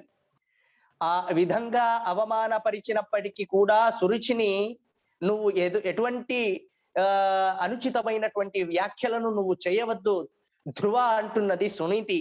మామంగళం తాత పరేషు మంస్తాహ భుంక్తే జనోయత్ పరదుఃఖతస్తత్. ఎవరికి కూడా చెడు జరగాలని మనస్సులో కూడా కోరుకోకు ధ్రువ. నీ తల్లి అలా చెప్పి ఉండవచ్చుగాక, అయినా కూడా నువ్వు వేరే వారికి చెడు జరగాలని మనస్సులో కూడా భావించవద్దు అని చెప్పిందట సునీతి. అంతేకాకుండా తపస్సుకు వెళతాను అన్నప్పుడు వెంటనే ధ్రువుడికి చెప్పిందట, తపస్సుకు వెళ్ళు, భగవంతుడిని విశేషంగా సాక్షాత్కరించు. చూడండి, సామాన్యంగా ఏదో బాలుడు నేను ఇంతకు ముందే చెప్పినప్పుడు తపస్సుకు వెళతానంటే నువ్వేమిటి, నువ్వు తపస్సుకు వెళ్ళడం ఏమిటి, నువ్వు అడవికి వెళ్ళడం ఏమిటి అని ప్రశ్నిస్తారు. ఆధునిక యుగంలో తల్లిదండ్రులు తపస్సుకు వేరే మాట, సంధ్యావందనం చేస్తానంటేనే వస్తుంది నానా రీతిల ఇబ్బందులు. కాబట్టి ఆ సునీతి అంటున్నదట, తపస్సుకు వెళ్ళి పరమాత్ముడి యొక్క సాక్షాత్కారాన్ని పొందు అని ఈ విధంగా చెప్పిందట, ప్రీతిపూర్వకంగా చెప్పిందట. రామాయణంలోనే మనం గమనించవచ్చు, రామాయణంలో కూడా రామాయణం వనవాసానికి శ్రీరామచంద్రుడు వెళ్తున్నటువంటి సందర్భంలో అక్కడ ఒక అద్భుతమైనటువంటి సంఘటన జరుగుతుంది. సుమిత్ర దగ్గరకు వెళ్ళి పాద నమస్కారం చేస్తాడు లక్ష్మణుడు. చేసినప్పుడు లక్ష్మణుడు అంటాడట, అమ్మా శ్రీరామచంద్రుడితో పాటు అన్నతో పాటు నేను కూడా వనవాసానికి వెళతానమ్మా అని అంటాడట. సామాన్యంగా ఆధునిక తల్లిదండ్రులు అయితే అనేవారేమో, వనవాసానికి శ్రీరాముడి మాత్రమే వరం, దశరథుడు చెప్పింది శ్రీరామచంద్రుడు మాత్రమే వనవాసానికి వెళ్ళాలని, లక్ష్మణ నీకు చెప్పలేదు కాబట్టి నువ్వెందుకు వనవాసానికి వెళతావు అని ప్రశ్నించేవారేమో ఆధునిక సుమిత్రులు. అయితే అక్కడ ఆ సుమిత్రాదేవి లక్ష్మణుడితో అంటుందట, తప్పకుండా లక్ష్మణ నువ్వు వనవాసానికి వెళ్ళు. అంతేకాకుండా ఒక అద్భుతమైనటువంటి వాక్యాన్ని అంటున్నది, సృష్టస్త్వం వనవాసాయ, నువ్వు శ్రీరాముడి చంద్రుడితో పాటు శ్రీరాముడి రక్షణకై, శ్రీరాముడి యొక్క తోడుకైనే నేను నిన్ను సృష్టించాను. సృష్టస్త్వం వనవాసాయ, నిన్ను శ్రీరాముడితో పాటు వనవాసానికి వెళ్ళడానికే నేను కన్నాను అంటుందట సుమిత్రాదేవి. అటువంటి గొప్ప మహాతల్లులు జన్మించినటువంటి నేల భారతము అని ఈ విధంగా గచ్చగచ్చ సౌమిత్రే గచ్చగచ్చ అంటుందట. అటువంటి అద్భుతమైనటువంటి ప్రసంగాన్ని మనం రామాయణంలో కూడా గమనించవచ్చు. ఈ విధంగా తపస్సుకు బయలుదేరాడు ధ్రువుడు. బయలుదేరినప్పుడు ధ్రువుడికి ధ్రువ నారదుల యొక్క సంగమం జరుగుతుంది. సంగమం జరిగినప్పుడు నారదుడు ఒక చమత్కారమైనటువంటి ప్రశ్న సమాధానాలు వారి మధ్యలో కలుగుతున్నాయి. నారదుడు అంటున్నాడు, ధ్రువ ఎక్కడికి వెళుతున్నావు? సంపద్భరితమైనటువంటి ఈ యొక్క రాజధానిని విడిచిపెట్టి అడవికి వెళుతున్నావే అంటావేమిటి అంటే, ధ్రువుడు అంటాడట, నారద మహర్షుల వారిని ఉద్దేశించి, సురుచి అంటే నా తల్లి నన్ను అవమానపరిచింది. సురుచి అరుచితో కూడుకున్నటువంటి మాటలతో నా మనస్సుకు క్లేశం కలిగే విధంగా ప్రవర్తించింది. కాబట్టి తపస్సుకు వెళ్ళు, తపస్సును ఆచరించాలి అన్నది నా తల్లి. కాబట్టి నేను తపస్సుకు వెళ్ళి ఆ పరమాత్ముడిని సాక్షాత్కరించుకొని వస్తాను అని నారదుడితో చెప్పాడట. అప్పుడు నారదుడి యొక్క ధ్రువుడి యొక్క మనోధైర్యానికి నారదుడికి ఆశ్చర్యం కలిగింది. ఆ సందర్భంలో ధ్రువుడిని అనేక రకాలుగా ప్రశ్నిస్తున్నాడు, అంటే పరీక్షిస్తున్నాడు. నిజంగా ఆ బాలుడు తపస్సుకు వెళతాడా లేదా అటువంటి భావనను కలిగి ఉన్నాడా అని. ఈ విధంగా అనేక రకాలుగా ప్రశ్నించినప్పుడు ధ్రువుడి యొక్క మనో బలానికి, మనో సంకల్పానికి ఆశ్చర్యచకితుడైనాడు నారద మహర్షి. వెంటనే ఆ ధ్రువుడికి ఆ కాళిందీ తటానికి వెళ్ళి ఆ కాళిందీ తటంలో ఏకాంతంగా ఉండి అక్కడ విశేషమైనటువంటి తపస్సును ఆచరించు అని ఆ నారదుడు ధ్రువుడికి విశేషమైనటువంటి మంత్రాలను కూడా ఉపదేశించెను. మంత్రాలను అంటే ఓం నమో భగవతే వాసుదేవాయ అనేటటువంటి మంత్రాన్ని ఉపదేశించాను. ఓం నమో భగవతే వాసుదేవాయ అంటే అది ద్వాదశాక్షర మంత్రము అని పిలుస్తాం. ఆ ద్వాదశాక్షర మంత్రాన్ని ఉపదేశించి ఇక ధ్రువుడిని పంపించెను. ధ్రువుడు ఆ యమునా తీరానికి వెళ్ళి యమునా తీరంలో భయంకరమైనటువంటి తపోనిష్ట తపస్సును ఆచరిస్తున్నాడు. ఘోరమైనటువంటి తపస్సు చూడండి. ఆ బాలకుడు ఆచరించేటటువంటి తపస్సు ఏమిటి? ప్రపంచమే ఆశ్చర్యపోయేటటువంటి తపస్సు సుమా. త్రిరాత్రాంతే కపిత్త భదరాచన. కొన్ని రోజుల వరకు ఆహారాన్ని స్వీకరించెను. ఆహారాన్ని మళ్ళీ విడిచిపెట్టెను కొన్ని నెలలైన తర్వాత. మళ్ళీ కొన్ని నెలలైన తర్వాత కేవలము నీటి ద్వారా మాత్రమే. కొన్ని నెలల తర్వాత ఆ చెట్లపై ఉండేటటువంటి ఫలాలను, ఆ ఫలాల తర్వాత ఫలములను కూడా విడిచిపెట్టి కేవలము నీటిని తర్వాత కేవలము గాలిని, ఈ విధంగా వాటిని అన్నిటినీ స్వీకరించి భయంకరమైనటువంటి తపస్సును ఆచరిస్తున్నాడు. భయంకరమైనటువంటి తపస్సును ఆచరించేటటువంటి సందర్భంలో ఆ పరమాత్ముడికి విశేషమైనటువంటి సంతుష్టుడయ్యను. పరమాత్ముడు విశేషంగా సాక్షాత్కరించను. ధ్రువుడి ఎదురుగా ప్రత్యక్షుడయ్యాడు. శ్రీహరి భగవంతుడు పరమాత్ముడు ప్రత్యక్షమైనప్పటికీ కూడా పరమాత్ముడు అంతరంగంలో, మనోరంగంలో ఉండేటటువంటి పరమాత్ముడి యొక్క ధ్యానంలోనే మునిగిపోయాడు. పరమాత్ముడినే ధ్యానిస్తున్నాడు. ఎదురుగా శ్రీహరి ప్రత్యక్షమైనప్పటికీ కూడా కళ్ళు తెరిచి చూడట్లేదు ఆ బాలుడు. లోపల హృదయంలో, నేత్రంలో ఉండేటటువంటి, మందిరంలో ఉండేటటువంటి పరమాత్ముడి యొక్క పరమోత్కృష్టమైనటువంటి ధ్యానంలోనే మగ్నుడై తపస్సును ఆచరిస్తున్నాడు ఆ బాలుడు. ఆ సందర్భంలో పరమాత్ముడు అనుకున్నాడు, అయ్యో ఈ బాలుడు ఇలాగైతే నన్ను చూడడు సుమా అని ఆలోచించి మనోమందిరంలో ఉండేటటువంటి పరమాత్ముడి యొక్క రూపమును అదృశ్యం చేశాడట భగవంతుడు. వెంటనే అదృశ్యం చేసిన వెంటనే తన చేతిలో ఉండేటటువంటి దివ్యమైనటువంటి శంఖంతో కపోలమును స్పర్శించినప్పుడు వెంటనే హృదయ మందిరంలో ఉండేటటువంటి పరమాత్ముడి యొక్క పరమోత్కృష్టమైనటువంటి రూపమును దర్శించినటువంటి ధ్రువుడు ప్రార్థిస్తున్నాడు. భగవంతుడిని చూసి ఆనందభరితుడై ఆ ధ్రువుడి యొక్క నోటి నుంచి అద్భుతమైనటువంటి వాక్యాలు బయటికి వస్తున్నాయి. చాలా సుప్రసిద్ధమైనటువంటి శ్లోకం భాగవతంలో. యోంత ప్రవిశ్య మమ వాచమిమం ప్రసుప్తాం సంజీవయత్యఖిల శక్తిధర స్వధామ్నా అన్యాంశ్చ హస్తచరణ శ్రవణత్వగాదీన్ ప్రాణాన్నమో భగవతే పురుషాయ తుభ్యం. అంత ప్రవిశ్య మమ వాచమిమాం ప్రసుప్తాం. శ్రీహరి సర్వసమర్థుడైనటువంటి హే పరమాత్మ, నాలో ఉండేటటువంటి సర్వేంద్రియాలకు ప్రేరకుడివి నువ్వు. నీ శక్తిని, నీ అద్భుతమైనటువంటి సామర్థ్యాన్ని వచించడం నా వల్ల కాదు సుమా. 10 ఇంద్రియాలు, అద్భుతమైనటువంటి విశేషమైనటువంటి ఆ సుందరమైనటువంటి అన్ని ఇంద్రియాలకు కూడా ప్రేరకుడివి నువ్వు. అటువంటి పరమాత్మ నీకు నమో నమః, నమస్కారాలు అని చాలా అద్భుతంగా విశేషంగా పరమాత్ముడిని ప్రార్థిస్తూ ఉన్నాడు. ప్రార్థిస్తూ ఉండేటటువంటి సందర్భంలో పరమాత్ముడు విశేషంగా ఆ ధ్రువుడి యొక్క సాక్షాత్కారానికి ప్రత్యక్షుడై విశేషంగా ఆ బాలుడిని అనుగ్రహించడంతో పాటు 36 సంవత్సరాల పాటు నీకు విశేషంగా ఈ రాజ్యాన్ని పరిపాలించేటటువంటి అవకాశం కలుగుతుంది అని పరమాత్ముడు అనుగ్రహించి వరం ఇవ్వడంతో పాటు నీకనే ఒక గొప్ప మండలం ఉంటుంది, నీకనే ఒక శ్రేష్టమైనటువంటి ఆకాశంలో ఒక ధ్రువ మండలం అనే ఉంది. ఆ మోక్షానికి వెళ్ళేటటువంటి సందర్భంలోనే ఉండేటటువంటి ఒక శ్రేష్టమైనటువంటి మండలం ధ్రువ మండలం. అటువంటి ధ్రువ మండలానికి నియామకుడిగా అర్చరాధిపతావాయం అని మనం అనుభాషణలో చెప్పుకుంటాం. అటువంటి శ్రేష్టమైనటువంటి ఒక అద్భుతమైనటువంటి మండలంలో నీకు చోటు కలుగుతుంది ఆకాశంలో అని ఈ విధంగా అనుగ్రహించను.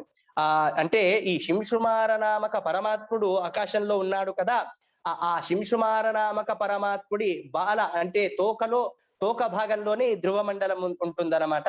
ఆ ధ్రువ మండలానికి అధిపతిగా అనుగ్రహించను సాక్షాత్ శ్రీహరి. అనుగ్రహించిన తర్వాత అనుగ్రహాన్ని పొందినటువంటి ధ్రువుడు మళ్ళీ విశేషంగా తన తండ్రి దగ్గరకు వస్తున్నాడు. తండ్రి దగ్గరికి వచ్చినటువంటి సందర్భంలో చూడండి, సామాన్యంగా తన తప్పును తెలుసుకున్నది సురుచి. తెలుసుకొని అయ్యో ఆ బాబును ఆ ధ్రువుడిని నేను అవమానపరిచాను, కోరుకున్నది పాపం తన తండ్రి యొక్క తొడపై కూర్చున్నాలనే చిన్న కోరిక తప్ప మరి ఒక కోరిక ఆ బాలుడు కోరలేదే, అటువంటి ధ్రువుడిని నేను అవమానించాను అని అనేక రకాలుగా పరిష్వజ్జాహ ఆలింగన చేసుకొని విశేషంగా ప్రీతిని చూయించను ఆ సురుచిదేవి. ఈ విధంగా పరమాత్ముడి ఆ యొక్క విశేషమైనటువంటి అనుగ్రహాన్ని పొందినటువంటి వాడు ధ్రువ మహారాజు అని ధ్రువ మహారాజు యొక్క చరిత్రను కూడా మనం గమనించవచ్చు. అయితే మళ్ళీ సందేహాల పైన సందేహాలు. ఆ ధ్రువుడేమిటి, ఆ వయస్సు ఏమిటి, ఆ తపస్సేమిటి, అక్కడికి వెళ్ళడం ఏమిటి, ఆ పరమాత్ముడు సాక్షాత్కరించడం ఏమిటి అనేటటువంటి సందేహాలే మనకు కలుగుతాయి. సందేహాలు కలిగినప్పుడు మనకు విశేషంగా భాగవతంలోనే దీని యొక్క సందేహం అక్కడక్కడ సందేహాలు కలిగినప్పుడు ఆచార్యుల వారే మనకు అక్కడక్కడ సందేహాలను నివారిస్తారు సుమా. వాస్తవికంగా ధ్రువుడు పూర్వజన్మలో ధ్రువుడు పూర్వజన్మలో ఒక విష్ణు శర్మ అనేటటువంటి బ్రాహ్మణ జన్మను కలిగి ఉండేను. పూర్వ జన్మలో కలిగి ఉండేటటువంటి సందర్భంలో ఎప్పుడు కూడా పశ్చాత్తాపము. విష్ణు శర్మ అనేటటువంటి బ్రాహ్మణుడు పశ్చాత్తాపము, అయ్యో ఏమిటో ఈ బ్రాహ్మణ జన్మ. క్షత్రియులు చూడండి, గొప్ప ఆయుధాలను కలిగి ఉన్నారు, సంపత్తును కలిగి ఉన్నారు, దేహదార్ఢ్యమును కలిగి ఉన్నారు అనేటటువంటి పశ్చాత్తాపము ఎప్పుడు కూడా ఉండేదట. ఇదేమిటి బ్రాహ్మణ జన్మ, ఇలా ఉంది అని ఒక పశ్చాత్తాపము కలిగి. సామాన్యంగా ఏ ఉద్యోగం చేసినా ఉద్యోగంలో అన్సాటిస్ఫాక్షన్ అనేది ఉంటుంది. ఏ ఉద్యోగమైనా చేయండి, కలెక్టర్ జాబ్ దొరికినప్పుడు ఇదేమిటి కలెక్టర్ జాబు, దీనికంటే చీఫ్ సెక్రటరీ జాబ్ ఇంకా బాగుండేది, లేదా సెంట్రల్ గవర్నమెంట్ కు వెళ్ళింటే ఇంకా బాగా ఉండేది. మనిషి ఆశాజీవి, ఏది దొరికినా కూడా దానికంటే ఉత్తమమైనటువంటి స్థితిని మనస్సులో ఆలోచిస్తాడు. వాస్తవికంగా విష్ణు శర్మగా ఉండేటప్పుడు ఉత్తమమైనటువంటి స్థితిని కలిగి ఉన్నప్పటికీ కూడా ఏదో మనస్సులో అతృప్తి అనేది ఉండేది. అలాగే ఆ అతృప్తి కలిగి ఉండటం వలన ఆ విష్ణు శర్మగా ఉండేటువంటి సందర్భంలో అలాగే దేహత్యాగం చేశాను.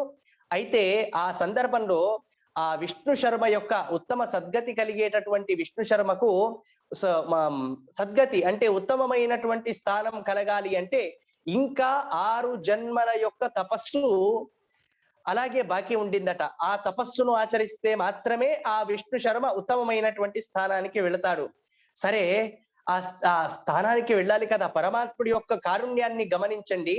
విష్ణు శర్మగా ఉన్నప్పుడు అత్యంత సాధకుడు, గొప్ప తపస్సును ఆచరించాడు. అయితే సద్గతిని పొందాలి, ఉన్నత స్థానానికి వెళ్ళాలి అంటే ఇంకా 6 నెలల సాధన ఉండింది. అయితే ఆ సాధన మిగిలి ఉండగానే అతడు దేహత్యాగం చేశాడు. దేహత్యాగం చేసినప్పుడు మరి ఆ విష్ణు శర్మకు అద్భుతమైనటువంటి స్థానం కలగాలి కదా. అయితే ఆ కలగాలి అనేటటువంటి దానికి అడ్డంకి ఏమిటి అంటే ఈ 6 నెలల సాధన. ఈ 6 నెలల సాధనను ధ్రువుడిగా ఉన్నప్పుడు ధ్రువుడిగా జన్మించి ఆ 6 నెలల పాటు మిగిలి ఉన్నటువంటి 6 నెలల సాధనను విశేషంగా ధ్యానించి పరమాత్ముడిని తపస్సు చేసి పరమాత్ముడి యొక్క సాక్షాత్కారాన్ని చేసుకునేను అనేటటువంటి ఒక రహస్యాన్ని కూడా మనం గమనించవచ్చు అని ఈ విధంగా ఆ ధ్రువుడి యొక్క చరిత్రను మనం విశేషమైనటువంటి విధంగా మనం గమనించవచ్చు. అటువంటి ధ్రువ మహారాజు 36 సంవత్సరాల పాటు రాజ్యాన్ని పరిపాలించి ఇప్పటికీ కూడా బదరీ క్షేత్రంలో తపస్సును ఆచరిస్తూ ఉన్నారు. యమ, నియమ, ఆసన, ప్రాణాయామ, ప్రత్యాహార, ధ్యాన, ధారణ, సమాధి అనే అష్టాంగ యోగోపేతుడై ఇప్పటికీ కూడా తపస్సును ఆచరిస్తున్నారు అని మనం భాగవతంలో గమనించవచ్చు. ఇటువంటి ధ్రువ మహారాజు యొక్క సంఘటన కూడా మానవులకు, మనకందరికీ కూడా సందేశాత్మకమైనటువంటి సంఘటన. సందేశం జపించాలి, పరమాత్ముడిని సాక్షాత్కారాన్ని పొందాలి అనేటటువంటి విషయంలో ఈ వయస్సు ఇలా ఉన్నది, నేను తర్వాత ఆచరిస్తాను, తర్వాత ఆచరిస్తాను అనేటటువంటి ఆలస్యాన్ని పొందకుండా పరమాత్ముడి యొక్క సాక్షాత్కారాన్ని పొందడానికి సాధన చేయాలి అనేటటువంటి గొప్ప సందేశాన్ని మనం ధ్రువుడి యొక్క సందేశం ద్వారా గమనించవచ్చు, ధ్రువుడి యొక్క సంఘటన ద్వారా గమనించవచ్చు. అదే ఆ ధ్రువ మహారాజు యొక్క పరంపరలోనే వచ్చినటువంటి మరొక మహారాజు, అతడి పేరు అంగరాజు అని అతడి పేరు. అంగరాజు భగవద్భక్తుడు, పరమధార్మికుడు అయినటువంటి అంగరాజు ధ్రువుడి పరంపరలోనే ఉండేటటువంటి ఒక గొప్ప మహారాజు. ఆ మహారాజు ఒకానొక సందర్భంలో అశ్వమేధ యాగాన్ని చేయాలనేటటువంటి సంకల్పం చేసి, అయితే సామాన్యంగా చాలా సందర్భాలలో ఆ సంకల్పం చేసినప్పుడు దేవతలందరూ కూడా విచ్చేసేవారట అని అంటారు. అయితే ఎప్పుడైతే గట్టిగా ఒక అశ్వమేధ యాగం చేయాలని సంకల్పించను, అయితే దేవతలు మాత్రము ఆ సంకల్పించినటువంటి అశ్వమేధ యాగానికి హవిర్భాగం స్వీకరించడానికి రాలేదట. దేవతలే రానప్పుడు హవనం వ్యర్థం కదా, యాగము వ్యర్థము కదా. తన మహర్షులను, జ్ఞానులను, గురువులందరినీ కూడా ప్రశ్నించాడట. ఏమిటి, దేవతలెవరూ కూడా ఈ యాగానికి రాలేదే, హవిస్సును స్వీకరించడానికి రాలేదే అని బాధతో వారినందరినీ కూడా ప్రశ్నించినప్పుడు వారందరూ కూడా, జ్ఞానులందరూ కూడా సమాధానమిస్తూ, వాస్తవికంగా దేవతలు రావాలి, అయితే నీకు పుత్రులు లేరు కాబట్టి, పుత్రులు లేని నువ్వు ఈ యాగాన్ని ఆచరిస్తున్నావు కాబట్టి ఈ యాగంలో హవిస్సును స్వీకరించడానికి దేవతలు రాలేదు. కాబట్టి నువ్వు మొట్టమొదట పుత్రకామేష్టి యాగమును ఆచరించు, తరువాత దేవతలు వచ్చి ఆహుతిని స్వీకరిస్తారు అని ఈ విధంగా అక్కడ ఉండేటటువంటి మహర్షులందరూ కూడా చెప్పేశారు. వాస్తవికంగా ఇక్కడ చాలా సూక్ష్మమైనటువంటి విషయాన్ని జగద్గురు మధ్వాచార్యులు వివరిస్తారు. ఈ విషయంలో సరి అయినటువంటి సమాధానం మనకి ఎక్కడా దొరకదు. అంటే పుత్రులు లేని వారికి సద్గతి లేదా? పుత్రులు జన్మించకపోతే వారికి సద్గతియే కలగదా? పున్నామ అనేటటువంటి నరకము నుంచి కాపాడేవారు కాబట్టే వారిని పుత్రులు అంటారు. అటువంటి పుత్రులు లేని వారికి సద్గతియే లేదా? సంతానము లేని వారికి సద్గతి లేదా అనేటటువంటి ప్రశ్న ఉద్భవిస్తుంది. ఇక్కడ మనకు సంఘటన కూడా దాన్నే నిరూపిస్తున్నది. ఆయనకు పుత్రులు లేరు, అంగరాజుకు పుత్రులు లేనటువంటి అంగరాజు ఆ హోమమును నిర్వహించను కాబట్టి అతడికి పుత్రులు లేకుండా ఉండడం ఒక న్యూనాతిరిక్తంగా న్యూనత కలిగి ఉండెను కాబట్టి అతడి యాగమునకు దేవతలు రాలేదు కాబట్టి పుత్రులు లేని వారికి సద్గతి లేదు అనేటటువంటి ఒక నిర్ణయానికి సామాన్యంగా మనం వచ్చేస్తాం.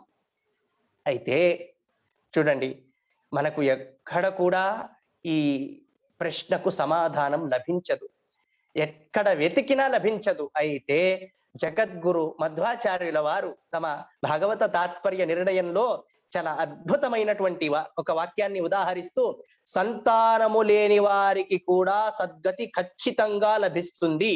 ఎప్పుడు అంటే అనపత్యోపి సద్ధర్మ లోకజిన్నాత్ర సంశయః దేవైస్తు పృతు జన్మార్థే హవిరంగస్య నోహృతం అనపత్యత్వ కర్మాసౌ బాలహత్యా కృతే పురా అతో దుష్టో భవత్పుత్రః ఇష్టో విష్ణుం తతః పృతుః.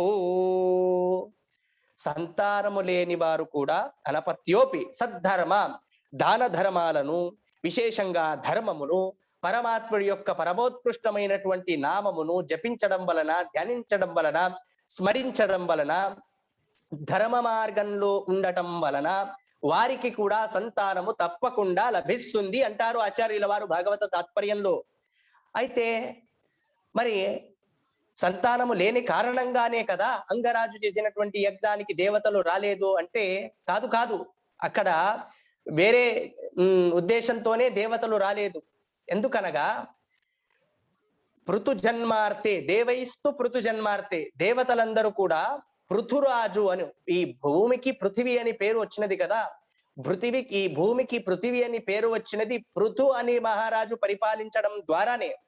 ఆ మహారాజు, గొప్ప మహారాజు భూమి యందు అవతరించాలి, జన్మించాలి అనేటటువంటి ఉద్దేశంతో దేవతలు ఆహుతిని స్వీకరించడానికి రాలేదు. అదేమిటి అంటే, అవును, వాస్తవికంగా అశ్వమేధ యాగాన్ని జరిపినప్పుడు దేవతలు రాలేదు. అలా అన్నప్పుడు పుత్రకామేష్టి యాగాన్ని జరిపినప్పుడు కూడా దేవతలు రాకూడదు కదా. అశ్వమేధ యాగాన్ని జరిపినప్పుడు ఏమో రాలేదు, పుత్రకామేష్టి యాగాన్ని జరిపినప్పుడు దేవతలు వచ్చి హవిర్భాగాన్ని స్వీకరించారు. అంటే ఈ అంగరాజు యొక్క పరంపరలో పృథు అనేటటువంటి గొప్ప రాజు ఆవిర్భవించాలి అంటే అంగరాజుకు సంతానం కలగాలి అంటే పుత్రకామేష్టి యాగాన్ని ఆ పృథు మహారాజు అంగ మహారాజు ఆచరించాలి అనేటటువంటి ఉద్దేశంతోనే దేవతలు ఆహుతిని స్వీకరించడానికి రాలేదే తప్ప, పుత్రులు లేని కారణంగా అంగ మహారాజు ఆచరిస్తున్నటువంటి అశ్వమేధ యాగానికి దేవతలు రాలేదు అనేటటువంటి విషయం అవాస్తవమైనటువంటిది అనేటటువంటి విషయాన్ని ఆచార్య మధ్వుల వారు, జగద్గురు మధ్వాచార్యుల వారు చాలా అద్భుతంగా వివరిస్తారు. అందుకే మనం నిత్యము కూడా ప్రార్థించాలి, ఆచార్యాః శ్రీమదాచార్యాః సంతుమే జన్మ జన్మని అని ప్రతి రోజు కూడా మనం ఆ యొక్క ఆచార్యుల వారిని స్మరించాలి. అంత గొప్ప శాస్త్రాన్ని మనకు అందించినటువంటి మహానుభావులు జగద్గురు మధ్వాచార్యుల వారు అని. ఈ విధంగా పృథు మహారాజు యొక్క ఆవిర్భావం జరగాలి. అయితే పృథు మహారాజు యొక్క ఆవిర్భావం జరగాలి అంటే అంతకంటే ముందు అంగరాజు యొక్క పుత్రకామేష్టి యాగాన్ని ఆచరించినటువంటి సందర్భంలో అక్కడ ఒక భూతము ఆ యాగము నుంచి వచ్చి యాగ పాయసాన్ని సునీతి అంటే అంగరాజు యొక్క భార్యకు అందించినప్పుడు ఆ అంగరాజు యొక్క భార్య సునీతి యందు సునీతి గర్భవతి అయ్యను. ఆ గర్భమును సునీతి గర్భము ధరించి తరువాత ఒక కుమారుడికి జన్మనిచ్చను ఆమె. ఆ కుమారుడికి వారు ఆ కుమారుడు జన్మించడమే చూడండి, చాలా గంభీరంగా మరణ సమానంగా ఉండింది ఆ రూపము. ఆ జన్మించినటువంటి కుమారుడు వేణుడు అని పేరు. అది వేణ హింసాయామనే ఒక ధాతు ఉన్నది అనమాట సంస్కృతంలో. వేణుడు అంటే ఆ అంగ మహారాజు యొక్క కుమారుడు వేణుడు, పుత్రకామేష్టి యాగం ద్వారా ఆవిర్భవించిన వాడు. ఆ వేణుడు సామాన్యమైనటువంటి పుత్రుడు, గొప్ప పుత్రుడు కనాలని సంకల్పంతో యాగం చేసినా కూడా భగవత్ సంకల్పం చూడండి, ఆ వేణుడు కుమారుడిగా, దుష్ట గుణములు కలిగినటువంటి వేణుడు కుమారుడిగా జన్మించాడు. దుష్ట గుణములుంటే సరిపోదు, దుష్ట గుణములుంటే ఏదో విధంగా ఉండవచ్చేమో గాక, అయితే నాస్తికుడు, పరమనాస్తికుడు వేణుడు. సామాన్యంగా మనం ప్రతిరోజు దేవతలను ఆరాధిస్తాం, పూజిస్తాం, ప్రార్థిస్తాం. అయితే వేణుడు రాజుగా ఉండేటటువంటి కాలంలో మొత్తములో కూడా లోకమంతా కూడా చాటింపు వేసి వేణుడు అంటున్నాడట, నయష్టవ్యం నదాతవ్యం నహోతవ్యం ద్విజా క్వచిత్ ఇతి న్యవారయద్ధర్వం భేరీ ఘోషేణ సర్వతః. నయష్టవ్యం, ఇప్పటి నుంచి ఈ రాజ్యంలో ఏదైనా హోమం జరిగితే అది నా ఉద్దేశంతోనే జరగాలి. పరమాత్ముడికి దేవతలకు హోమాన్ని అందించకూడదు, హోమం యొక్క హవిస్సును అందించకూడదు. నా దాతవ్యం, దాన ధర్మములు ఎక్కడ చేసినా అది బ్రాహ్మణులు కాక నా పేరుతోనే చేయాలి. ఇలా ఏదైనా ప్రార్థించాలి, ఏదైనా కీర్తించాలి అంటే అది నన్ను మాత్రమే కీర్తించాలి, భగవంతుడిని కీర్తించకూడదు అని ఈ విధంగా నాస్తిక్య బుద్ధిని ప్రదర్శించాడు. నాస్తిక్యాన్ని ప్రపంచమంతా కూడా ప్రచారం చేశాడు వేణుడు. ఈ విధంగా నాస్తికము మొత్తము కూడా లోకంలో పెరిగిపోయినటువంటి సందర్భంలో దేశమును రక్షించాలి, ధర్మమును రక్షించాలి. ధర్మాన్ని రక్షిస్తే ఆ ధర్మము మనల్ని రక్షిస్తుంది. మనం అంటుంటాం ధర్మో రక్షతి రక్షితః అని. ఆ ధర్మాన్ని రక్షించాలనేటటువంటి ఉద్దేశంతో మహర్షులందరూ కూడా ఒక ఉద్దేశంతో మొట్టమొదటగా వేణుడికి చెప్పారు, ఇలా చేయకూడదు నాన్న, ఇలా చేస్తే ఇది ధర్మ మార్గం కాదు, ఈ నాస్తిక్య మార్గం ద్వారా సాధన జరగదు అని అనేక రకాలుగా చెప్పినా కూడా వేణుడు వినిపించుకోలేదు. సామాన్యంగా చూడండి, ధర్మాన్ని ఆచరిస్తే మాత్రమే ధర్మం, మానవుడిలో ధర్మము ఉంటే మాత్రమే లోకమంతా కూడా ప్రపంచము బాగా ఉంటుంది, దేశమంతా కూడా బాగుంటుంది. నరాజ్యం, మహాభారతంలో ఒక అద్భుతమైనటువంటి మాట ఉంది. ఆ అద్భుతమైనటువంటి మాటనే చెబుతుంది. నరాజ్యం నచ రాజాసి నదండ్యో నచ దాండికః ధర్మేణైవ ప్రజా సర్వాహ రక్షంతి స్మ పరంపరం. కృతయుగంలో రాజు లేకుండెను, రాజ్యము లేకుండెను, నియమము లేకుండెను, దొంగలు లేకుండిరి, పోలీసులు లేకుండ్రి, పోలీసులు కూడా లేరు ఆ సందర్భంలో. అయినా కూడా ప్రజలందరూ కూడా అత్యంత సంతోషంగా ఉన్నారు. ఎందుకనగా అందరిలో కూడా ధర్మ ప్రజ్ఞ ఉండేది. ఇది తప్పు, ఇది సరి అనేటటువంటి ఒక ధర్మ ప్రజ్ఞ, ధార్మిక ప్రజ్ఞ మనస్సులో ఉండేది. అయితే ఇప్పుడు కలికాలంలో, ప్రస్తుత కాలంలో పోలీసులు ఉన్నారు, నియమాలున్నాయి, చట్టాలున్నాయి, ఉన్నా కూడా ధర్మం లేదు. కాబట్టి ఇటువంటి ఘోరాలను మనం ఇప్పటికీ కూడా చూస్తున్నటువంటి సందర్భం. కాబట్టి ఆ వేణుడిని ఎన్ని విధాలుగా ఉపదేశించినా, ఎన్ని రకాలుగా చెప్పినా కూడా వేణుడు వినలేదు. అయితే చివరికి ఆ ఋషులందరూ కూడా ప్రపంచం మంచి జరగాలి, ప్రపంచానికి మంచి జరగాలి అనేటటువంటి ఉద్దేశంతో హూంకారంతో వేణుడిని మృతుడిని చేశారంటే చంపివేశారు. చంపివేసినప్పుడు చంపడం ద్వారా అంతేకాకుండా ఆ వేణుడి యొక్క తొడను మథనం చేశారు.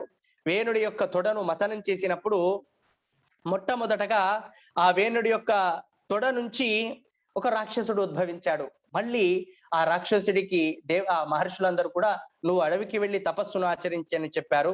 తరువాత పృథు మహారాజు యొక్క ఆవిర్భావం జరగాలి కదా, జరగాలనేటటువంటి ఉద్దేశంతో కుడి చేతిని మథించారన్నమాట. సముద్రాన్ని మథనం చేస్తే సముద్ర మథనం ద్వారా అమృతము ఏ విధంగా ఉద్భవించిందో వేణుడి యొక్క దేహం అంటే కుడి చేతిని మథనం చేయడం ద్వారా కుడి చేతి నుంచి పృథు మహారాజు ఆవిర్భవించాడు. చూడండి, బహుచిత్ర జగత్ బహుదాకరణాత్, ప్రపంచమే అద్భుతమైనటువంటిది, పరమాత్ముడి సృష్టి అద్భుతమైనటువంటిది. ఆ వేణుడి యొక్క శరీరము నుంచి ఆవిర్భవించినటువంటి వాడు, జనించినటువంటి వాడు పృథు మహారాజు. పృథు మహారాజు అంటే ఒక అద్భుతమైనటువంటి నియమాలు కలిగినటువంటి, మంచి నడత కలిగినటువంటి, మంచి నడవడిక కలిగినటువంటి, మంచి రాజ్యపాలన కలిగినటువంటి ఒక వ్యక్తి మూర్తి భవించాడు అంటే అది పృథు మహారాజు. అంత గొప్ప మహారాజు పృథు మహారాజు. వాస్తవికంగా పృథు మహారాజు రాజ్యపాలన చేస్తూ ఉండేటటువంటి సందర్భంలో పక్కనే ఉంటారు కదా, అందరూ కూడా ప్రశంసించే వాళ్ళు. ఏ రాజా, వాస్తవికంగా అమావాస్య చంద్రుడి వలె రూపమున్నా కూడా, హే రాజా, నీ రూపము చూస్తే చాలా సంతోషంగా ఉన్నది, నువ్వు పౌర్ణమి చంద్రుని వలె ఉన్నావు అని. గుణములు లేకున్నా గుణములను కీర్తించేటటువంటి వారు పక్కలో ఉండి కీర్తిస్తూ ఉంటారు. వాస్తవికంగా గుణాలు కలిగినప్పటికీ కూడా పృథు మహారాజును పక్కన ఉండేటటువంటి వారందరూ కూడా కీర్తిస్తూ ఉండేటటువంటి సందర్భంలో పృథు మహారాజు చెప్పినటువంటి వాక్యము, మాటలు చాలా అద్భుతమైనవి.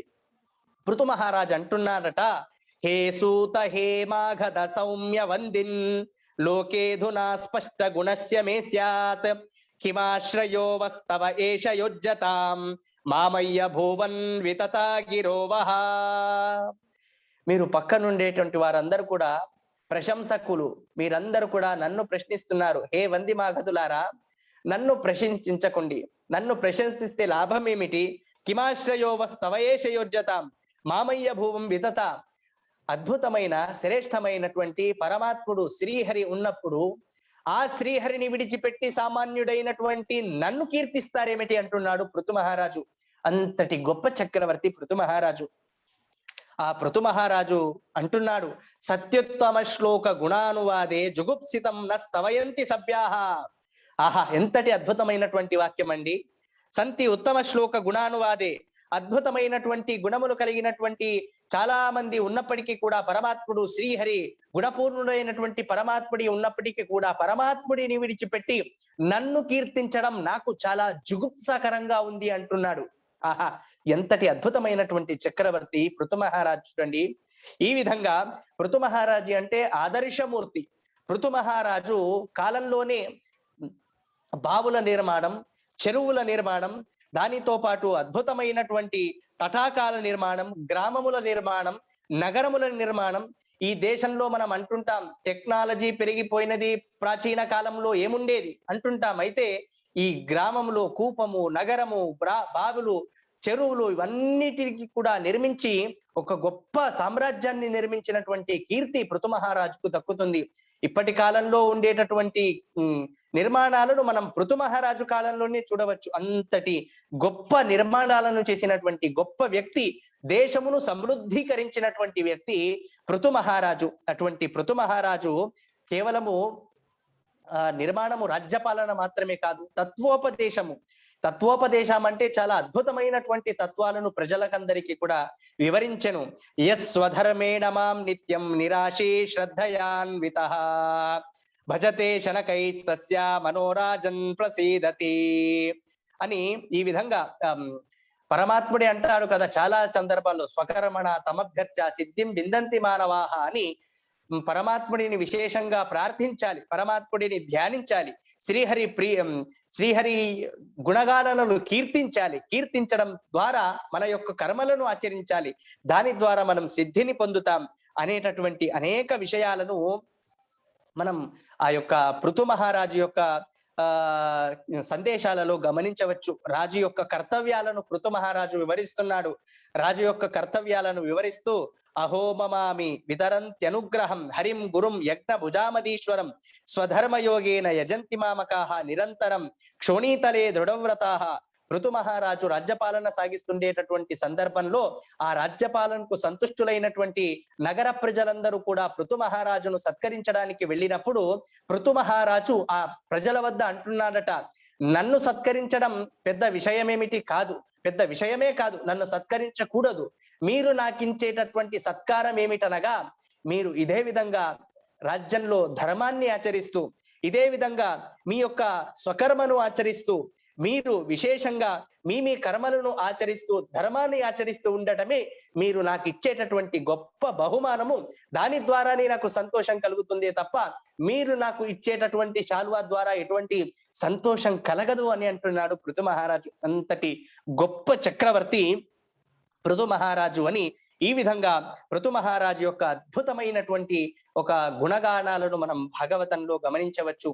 ఇటువంటి శ్రేష్టమైన పృథు మహారాజును చూడాలి, అతనిని దర్శించాలి అనేటటువంటి ఉద్దేశంతో సనక సనందులు అందరూ కూడా అక్కడికి విచ్చేసినటువంటి సందర్భంలో సనక సనందులను అందరినీ కూడా సత్కరించెను పృథు మహారాజు. సత్కరించి ఒక మంచి ప్రశ్న అడుగుతాడు పృథు మహారాజు. ఏమని ప్రశ్న అడుగుతాడు అంటే, భవత్సు కుశల ప్రశ్న ఆత్మారామేషు నేష్యతే కుశలాయత్ర నసంతి మతివృత్తయ అని. సామాన్యంగా బాగున్నారా, మీరు బాగున్నారా, నేను బాగున్నారా అని మనం సామాన్యంగా అడుగుతుంటాం. సనక సనందులారా, మీ యందు ఆ ప్రశ్నను నేను వేయట్లేదు, ప్రశ్నించకూడదు, ఆ ప్రశ్నను ఆ విధంగా అడగకూడదు. ఎందుకనగా బాగున్నారా బాలేరా అనేటటువంటి విషయం సామాన్యులకు, మీలాంటి వారికి కాదు. భగవంతుడిని గురించి, ఈ ప్రపంచాన్ని గురించి విశేషంగా జ్ఞానం కలిగినటువంటి మీ యందు కుశలమైనటువంటి ప్రశ్నలు సరి కాదు అని ఈ విధంగా ఆలోచించి ఆ పృథు మహారాజు ప్రశ్నిస్తున్నాడు సనక సనందుల యందు. ముక్తిని పొందాలి అంటే, వ్యక్తిగా జన్మించిన తరువాత వ్యక్తి యొక్క ఉత్తమమైనటువంటి టార్గెట్ ఏదంటే ముక్తి. ఆ ముక్తిని ఏ విధంగా పొందాలి అని పృథు మహారాజు సనత్ కుమారులను, ఆ సనక సనందాదులను ప్రశ్నించినప్పుడు వారు ఆ ముక్తి పొందేటటువంటి ఉపదేశామృతాన్ని చెబుతూ, శాస్త్రేష్వియానేవ సునిశ్చితో నృణాం క్షేమస్య సమ్యక్ విమృశేషు హేతుః అసంగ ఆత్మవ్యతిరిక్త వస్తుని దృఢారతిర బ్రహ్మణి నిర్గుణే చ. ప్రపంచమునందు అనాసక్తి, భగవంతుడి యందు భక్తి, ఈ రెండు భక్తి విరక్తి, ఈ రెండు ఉంటే ముక్తిని పొందుతామని అంటున్నారు సనత్ కుమారు, ఉపదేశిస్తున్నారు సనక సనందులందరూ కూడా. ఏంటి, నాకు కూడా భక్తి లేదా, నాకు కూడా వైరాగ్యం లేదా, అదేమిటి గొప్పగా సనక సనందాదులు చెప్పడం ఏమిటి అని అంటుంటాం మనం. అవును, మనకు కూడా భక్తి కలదు. ఎవరి యందు భక్తి కలదు అంటే, విషయాల యందు భక్తి, ప్రాపంచిక విషయాల యందు భక్తి, ఏదైనా గొప్ప ప్రవచనం వినాలనేటటువంటి సందర్భం ఏర్పడినప్పటికీ కూడా ఏమిటి రేపు విందాం, ఈ రోజు సీరియల్ చూద్దామనేటటువంటి భక్తి, ప్రాపంచిక విషయములనందు భక్తి. అయ్యో నాకు కూడా విరక్తి కలదే. ఎవరి యందు విరక్తి కలదు నీకు?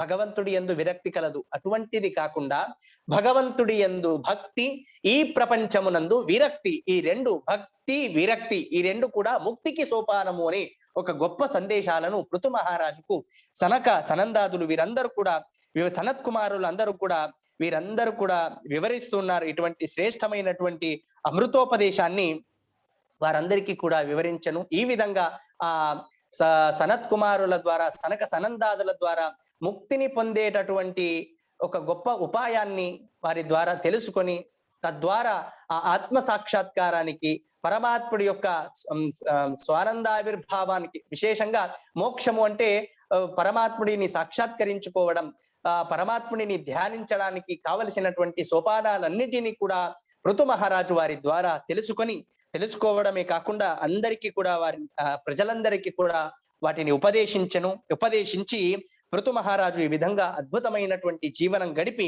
చివరి క్షణంలో తన రాజ్యమును మొత్తము కూడా తన కుమారులకు వారందరికీ కూడా విడిచిపెట్టి వనవాసానికి వెళ్ళి అక్కడ తపస్సు చేసుకొని ధన్యాత్ముడయ్యను అని పృథు మహారాజులో భాగవతంలో వచ్చేటటువంటి శ్రేష్టమైనటువంటి రాజులలో పృథు మహారాజు యొక్క కథనం అద్భుతమైనటువంటిది.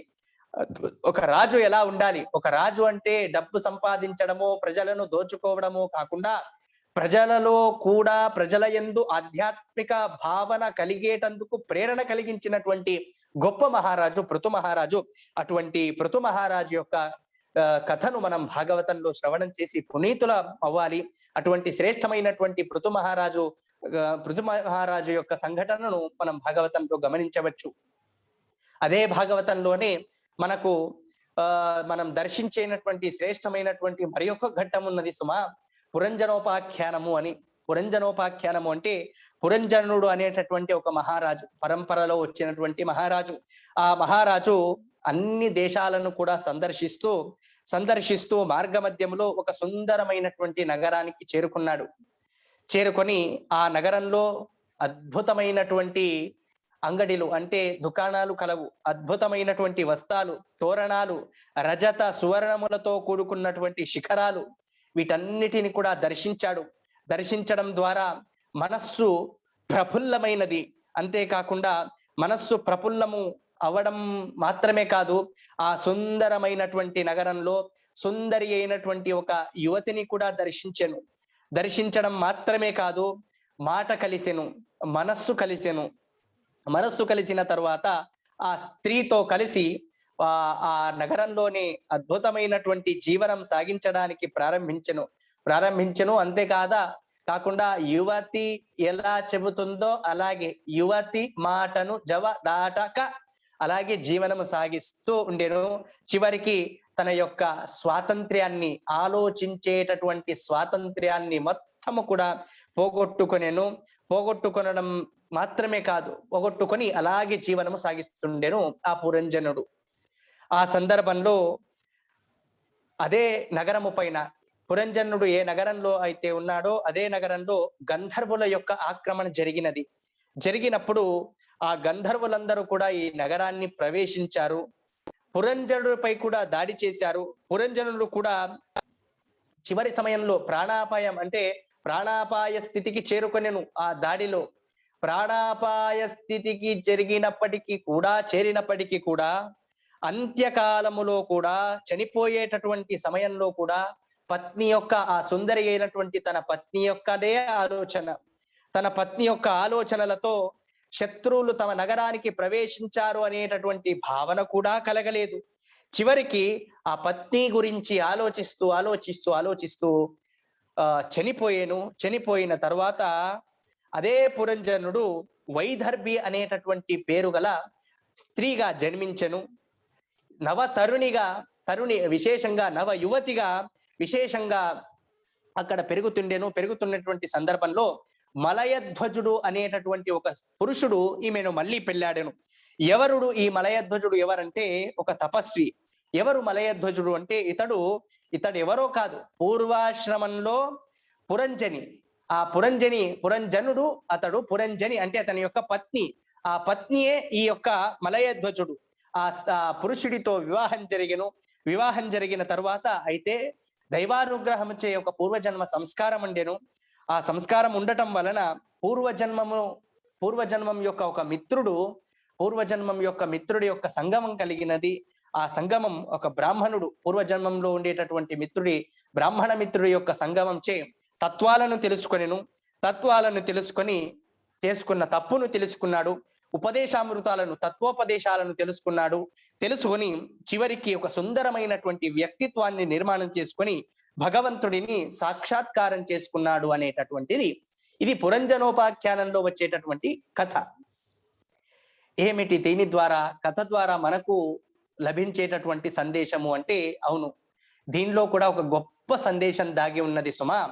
పురంజనోపాఖ్యానము అంటే పురంజన అనేటటువంటి ఒక పట్టణము, గొప్ప పట్టణము. ఈ గొప్ప పట్టణంలో కూడా ఈ దేహము అనేటటువంటి పట్టణంలో నాడులు కలవు, నరాలు కలవు, సత్వ రజస్సు తమస్సు అనేటటువంటి రజత సువర్ణ గోపురాలు కలవు, నానాముఖమైనటువంటి లౌకిక వ్యాపారాలు కలవు. ఈ వ్యాపారాలు కలిగినటువంటి నవద్వారాలతో కూడుకున్నటువంటి శ్రేష్టమైనటువంటి దేహము అనేటటువంటి పట్టణంలో జీవుడు ప్రవేశించాడు, పురంజనుడు ప్రవేశించినప్పుడు ఈ జీవుడికి ఒక స్త్రీ యొక్క పరిచయం కలిగినది. ఎవరు స్త్రీ అంటే బుద్ధి అనేటటువంటి స్త్రీ. ఆ స్త్రీ యొక్క సమాగమం కలిగి బుద్ధి చెప్పినట్టే వినడానికి ప్రారంభించాడు. నేను నా యొక్క స్వంత ఆలోచన అనేదే మరిచిపోయాడు జీవుడు. మరిచిపోయి బుద్ధి ఎలా సంకల్పం చేస్తుందో, బుద్ధి ఎలా ప్రేరేపిస్తుందో, బుద్ధి ప్రేరణానుసారంగా తాను కూడా అదే మార్గంలో పయనిస్తూ ఉన్నాడు. భుజంతే తే త్వగం పాప ఏ పచ్చంతి ఆత్మకారణాతని భగవద్గీతలో ఆ కృష్ణ పరమాత్ముడి యొక్క మాట. అదే విధంగా ఆ బుద్ధి యొక్క మాటలనే వింటూ శత్రువులు తనపై దాడి చేసినప్పటికీ కూడా, శత్రువులు అంటే బాహ్య శత్రువులు, అంతఃకరణ శత్రువులు. ఏమిటి శత్రువులు అంటే కామ, క్రోధ, లోభ, మద, మాత్సర్యము అనేటటువంటి శత్రువులు. ఈ శత్రువులు తనపై దాడి చేసినప్పటికీ కూడా వాటిని పట్టించుకోక ఆ బుద్ధి ఎలా చెబుతుందో బుద్ధి చెప్పిన విధంగానే ప్రవర్తిస్తూ చివరికి మరణం చెంది వేరే జన్మను ఎలా పొందాను అంటే, పురంజనుడు స్త్రీగా ఆవిర్భవించింది అంటే అక్కడ స్త్రీ అంటే త్యాగానికి సంకేతం. ఎక్కడైనా చూడండి, త్యాగము అంటే ఈక్వల్ టు స్త్రీ. అటువంటి త్యాగమూర్తి అయినటువంటి స్త్రీగా జన్మించిన తర్వాత, త్యాగంగా జన్మించినటువంటి సందర్భంలో ఆ త్యాగానికి పతి ఉండాలి కదా. అక్కడ మలయధ్వజుడు పతి అయితే, ఇక్కడ ఎవరు పతి అంటే, ఇక్కడ పతి అంటే విశేషమైనటువంటి గురువే పతి. ఆ గురువు అంటే ఉత్తమమైనటువంటి ఉపదేశాలను, త్యాగ మనోభావాన్ని కలిగినటువంటి తనకు పతి కలగాలి. ఆ పతి ఎవరంటే గురు అంటే సమర్పణాభావం కలిగినటువంటి వారే గురు. ఆ సమర్పణాభావం కలిగినటువంటి పతితో వివాహం జరిగినది మన బుద్ధికి. వివాహం జరిగినప్పుడు మనకు అనాది కాలం ద్వారా అవిజ్ఞాత సఖ అంటాము కదా. అవిజ్ఞాత సఖ అంటే ఎవరు? మనకు పూర్వకాలంతో పాటు మనతో పాటు ఎల్లప్పుడూ మనతో పాటు ఉండేటటువంటి గొప్ప మిత్రువు ఎవరు అంటే భగవంతుడు. ఆ భగవంతుడి యొక్క తత్వోపదేశాలను మనం పొంది మనము కూడా విశేషం అంటే మనము అంటే ఈ జీవుడు కూడా ఉత్తమమైనటువంటి సద్గతిని, మోక్షాన్ని పొందాలి అనేటటువంటి గొప్ప సందేశము పురంజనోపాఖ్యానంలో దాగి ఉన్నది అనేదే పురంజనోపాఖ్యానము అనేటటువంటి ఘట్టం యొక్క సందేశము. అంటే అక్కడ పురంజనోపాఖ్యానం ద్వారా మానవుడిని పోల్చి జీవుడు బుద్ధి చెప్పినటువంటి విధంగానే వింటాడు. అంత్యకాలంలో అలాగే వింటూ అలాగే జీవుడు మళ్ళీ మరణాన్ని పొందుతాడు, ఇంకొక జన్మాన్ని. అక్కడ పురంజనుడు ఏ విధంగా స్త్రీగా జన్మించనో ఇతడు కూడా స్త్రీగా జన్మిస్తాడు. జీవుడు జన్మిస్తాడు, స్త్రీగా అంటే త్యాగంగా జన్మిస్తాడు. జన్మించినప్పుడు ఆ త్యాగానికి ఒక పురుషుడు కావాలి కాబట్టి ఆ పురుషుడు అంటే సమర్పణాభావం కలిగినటువంటి పురుషుడు. వారిద్దరి సంగమం కలుగుతుంది. సంగమం కలిగినటువంటి సందర్భంలో ఆ జీవుడికి భగవద్ ఆశీర్వాదం వలన తను చేసినటువంటి తప్పులను తెలుసుకుంటాడు. అంతేకాక అనాది కాలము నుంచి అక్కడ పూర్వజన్మ మిత్రుడు ఉపదేశం చేశాడు పురంజనుడికి. ఇక్కడ అనాది కాలంతో పాటు ఉండేటటువంటి మిత్రుడు ఎవరంటే భగవంతుడు. ఆ భగవంతుడు మనకు కూడా ఉపదేశం చేస్తూ ఉంటాడు అప్పుడప్పుడు. ఆ ఉపదేశం చేసిన వంటి వాటిని విని ఈ పురంజనుడు అనేటటువంటి జీవుడు కూడా అద్భుతమైనటువంటి లోకాలకు, అద్భుతమైనటువంటి లోకం అంటే ముక్తి, ఆ ముక్తిని పరమాత్ముడి యొక్క ఆశీర్వాదంతో అవిజ్ఞాత సకుడైనటువంటి పరమాత్ముడి యొక్క బోధనలచే, తత్వబోధనలచే ఉత్తమమైనటువంటి వ్యక్తిత్వమును నిర్మాణం చేసుకొని పరమాత్ముడిని పొందాలి అనేటటువంటి గొప్ప సందేశము ఈ పురంజన ఉపాఖ్యానం ద్వారా మనం గమనించవచ్చు.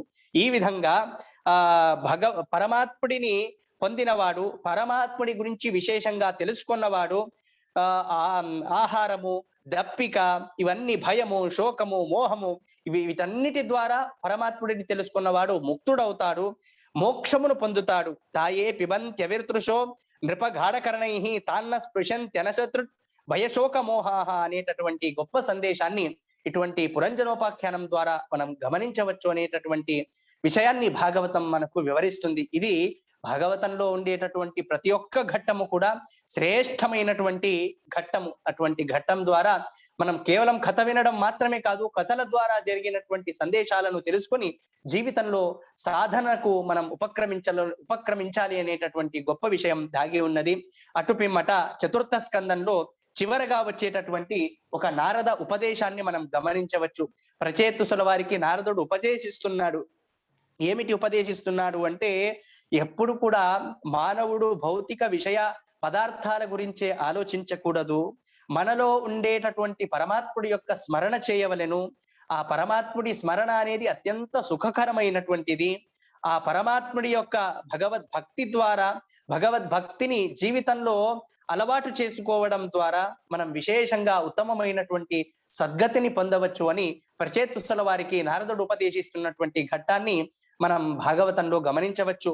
యథా తరోర్ మూల నిషేచనేన తృప్యంతి తత్స్కంద భుజోపశాఖాః ప్రాణోపహారాచ్చ యథేంద్రియాణం తథైవ సర్వార్హణ మచ్చుతేజ అని ఏ విధంగా మనం చెట్టు పెరగాలి అంటే, చెట్టుకు కారణమైనటువంటి, వృక్షానికి కారణమైనటువంటి వేరుకు నీరును పోస్తామో అలాగే మనలో భగవత్ ప్రజ్ఞ పెరగాలి. ఈ జగత్తు అనేటటువంటిది ఒక మహావృక్షం.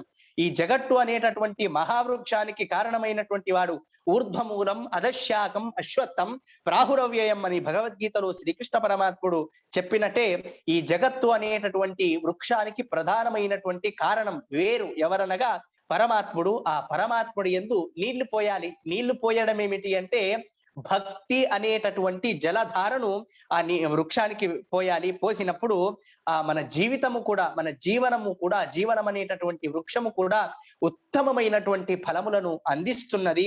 ప్రాణోపహారాచ్చ అనేటటువంటి సూత్రం ద్వారా కూడా ఇదే మనం గమనించవచ్చు. ఈ విధంగా ఇంద్రియాలన్నీ కూడా క్రియాశీలమైనటువంటి సందర్భంలో ఏం చేయాలి అన్నప్పుడు, క్రియాశీలమైనప్పుడు మనం పరమాత్ముడి గురించి ఆలోచించవలెను.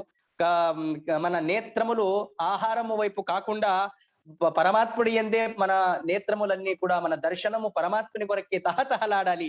మన కాళ్ళు అన్నిటి కూడా ఎక్కడో వెళ్లకుండా పరమాత్ముడి వైపు వెళ్ళడానికి ప్రయత్నించాలి.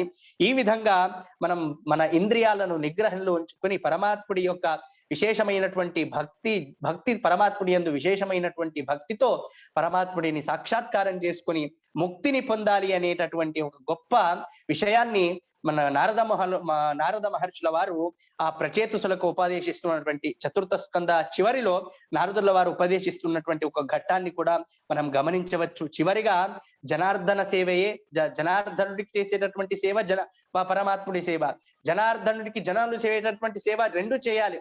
మనం ఏమంటుంటాం, జనసేవే జనార్దన సేవ కాదు, రెండు కూడా జరగాలి. జనసేవ జనార్దన సేవ రెండు కూడా జరగాలి. ఒకటి జరిగి ఒకటి జరగనప్పుడు అది సేవ కాదు సుమా. రెండు జరిగినప్పుడు మాత్రమే పరమాత్ముడు విశేషమైనటువంటి సంతుష్టుడవుతాడు అనేటటువంటి ఒక విషయాన్ని మనం ఈ సందర్భంగా గమనిస్తూ, ఇటువంటి శ్రేష్టమైనటువంటి ఘటనల ద్వారా, భాగవతంలో చెప్పినటువంటి సంఘటనల ద్వారా మనం విశేషంగా మనం జీవితంలో అలవరుచుకొని భాగవతం విని, భాగవతం అంటే భాగవతం, దేని ద్వారా భాగవతం ఊకే ఉంటే కావు కదా. భాగవతం యొక్క కథల ద్వారా, సంఘటనల ద్వారా మనము మన హృదయంలో వాటిని అనుసంధానం చేసుకొని సాధన చేసినప్పుడు పరమాత్ముడి యొక్క సాక్షాత్కారం లభించడానికి, ముక్తి లభించడానికి ఒక అవకాశం ఏర్పడుతుంది అనేటటువంటి ఉద్దేశంతో ఈ భాగవత శ్రవణం ఈరోజు మనం అందరం కూడా కలిసి చేశాం. యథాశక్తి యథామతి నాకు తెలిసినటువంటి విషయాలను, ఎన్నో ఉండవచ్చు కాక తెలియని విషయాలు, తెలిసినటువంటి 4 విషయాలను మీ ముందు చెప్పేటటువంటి ప్రయత్నం చేశాను. విశేషంగా ఈ కార్యక్రమం భాగవత సప్తాహం, ప్రోష్టపది భాగవత సప్తాహం చెప్పాలంటేనే ఒక విశేషమైనటువంటి సౌభాగ్యం. ఈ కార్యక్రమాన్ని, ప్రవచనం వినేవారికి కూడా ఒక గొప్ప సౌభాగ్యం. భాగవతం, ప్రోష్టపది భాగవతం వినాలి, చెప్పాలి అంటే ఏదో ఒక పూర్వజన్మ పుణ్యం ఉంటే మాత్రమే ఈ అవకాశం లభిస్తుంది. అటువంటి అవకాశం నాకు లభించింది, మీకు కూడా లభించింది. ఈ అవకాశం లభించడానికి ప్రధాన కారణమైనటువంటి ఉత్తరాదిమఠం శ్రీ కానుగోవి వాసుదేవాచార్యులకు విశేషంగా ఆచార్యుల వారికి సందర్భంగా ధన్యవాదాలను తెలియజేస్తున్నాను. అదే విధంగా ఈ కార్యక్రమానికి విశేషంగా ఇంతసేపటి పాటు ఆన్లైన్ ద్వారా సామాన్యంగా యది హాస్తి తదన్యత్ర ఎన్నే హాస్తి నతత్ క్వచిత్ అని మహాభారతం అంటాం.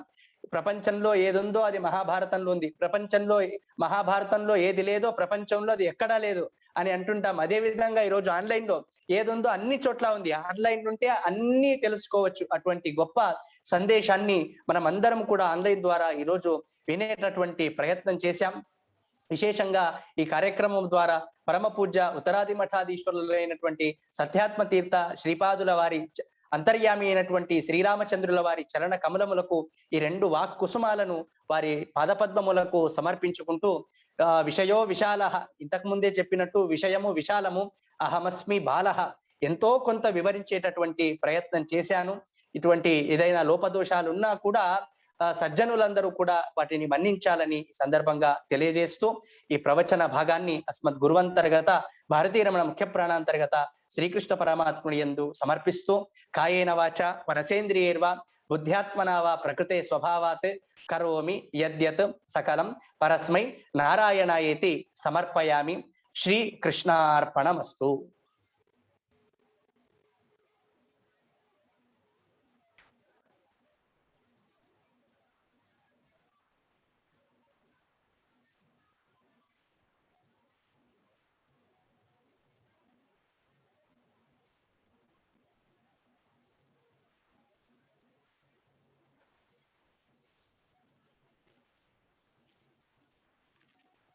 అందరు కూడా ఒకసారి చెప్పాలి. ఈ చతుర్థ స్కందం యొక్క సారాంశాన్ని మనం చెప్పుకుందాం.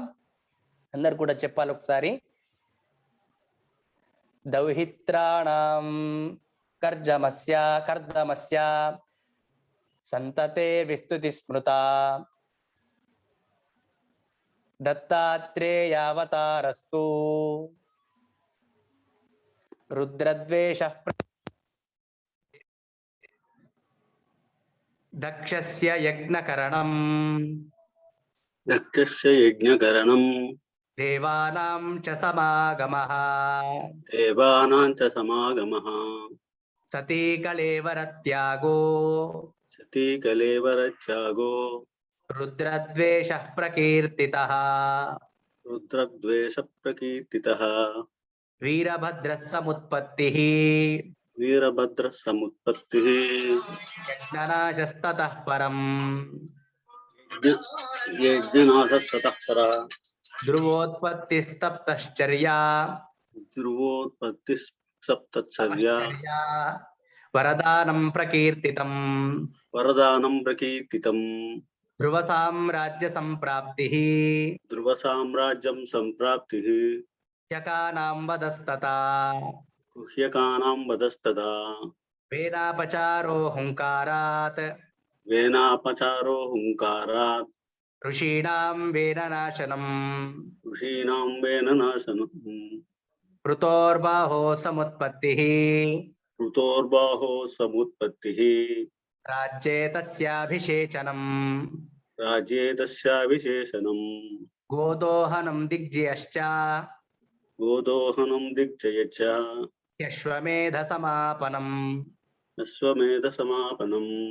దర్శనం సనకాదీనాం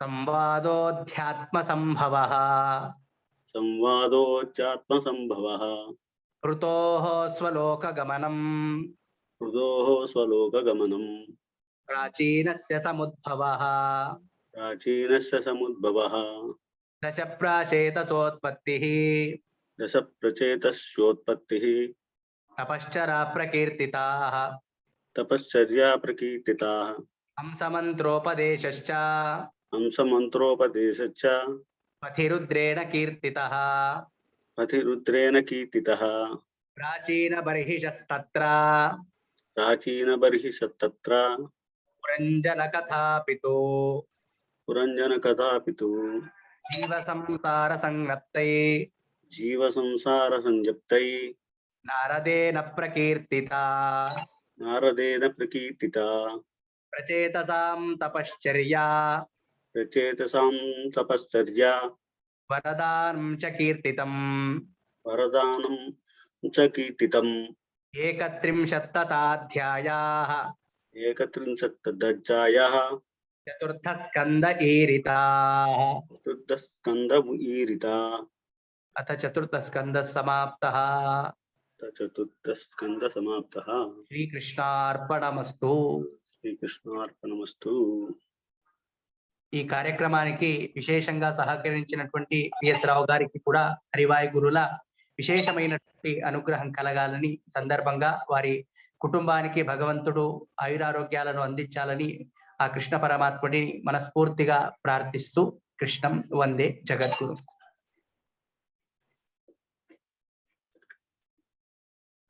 సరే.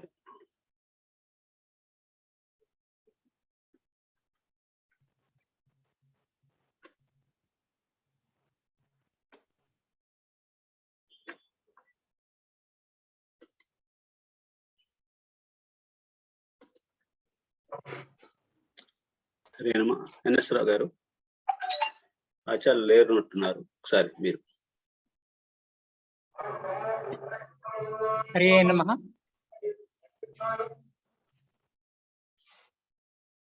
హరే నమః. అందరికి వచ్చారు ఆచార్య గారు.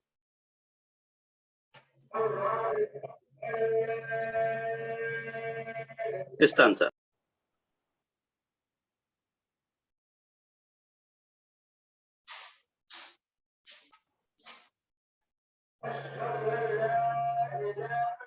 హరే నమః.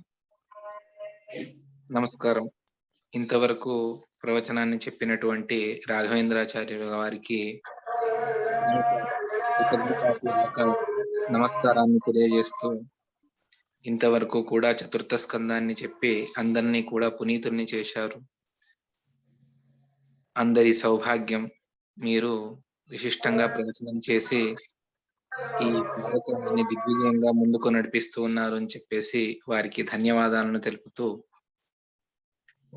అదే విధంగా 62 మంది వరకు కూడా ఇప్పుడు మీరందరూ కూడా భాగవత చతుర్థ స్కందాన్ని విన్నారు. అందరికీ కూడా అక్కడ చెప్పినటువంటి భగవత్ స్వరూపాలు, విశేషంగా పృథు చక్రవర్తి యందు ఆవిష్టమైనటువంటి రూపం, ధ్రువుడిని అనుగ్రహించినటువంటి భగవంతుడి యొక్క రూపం, ఆ 2 రూపాలు కూడా అందరినీ కూడా అనుగ్రహించని అని ప్రార్థన చేస్తూ సమాప్తి చేస్తూ, ఆ చతుర్థ స్కందాన్ని వాదిరాజస్వాముల వారు చెప్పినటువంటి ఆ శ్లోకాలను ఒకసారి మనం తెలుసుకొని పూర్తి విరామాన్ని ఇద్దాము అని చెప్పేసి ప్రార్థన చేస్తూ, ఆ 4వ స్కందానికి సంబంధించినటువంటి శ్లోకాలను స్క్రీన్ మీద పెట్టండి. నేను ఒకసారి పలుకుతాను, అందరూ కూడా మనసులో ఒకసారి పలికి భగవంతుడికి సమర్పణ చేద్దాం. అయిందండి. అయ్యింది సార్. ఆచార్య గారు అయిపోయింది. ఆచార్య గారు ద్వారా. అలాగే అలాగే.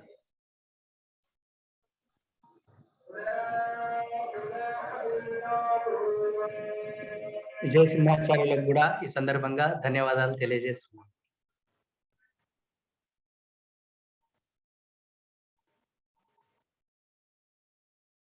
హరే నమః. కృష్ణార్పణం. హరే నమ. నమస్కారం. మళ్ళా రేపు కలుద్దామండి. రేపు పద్మనాభాచార్య గారు చెప్తారు.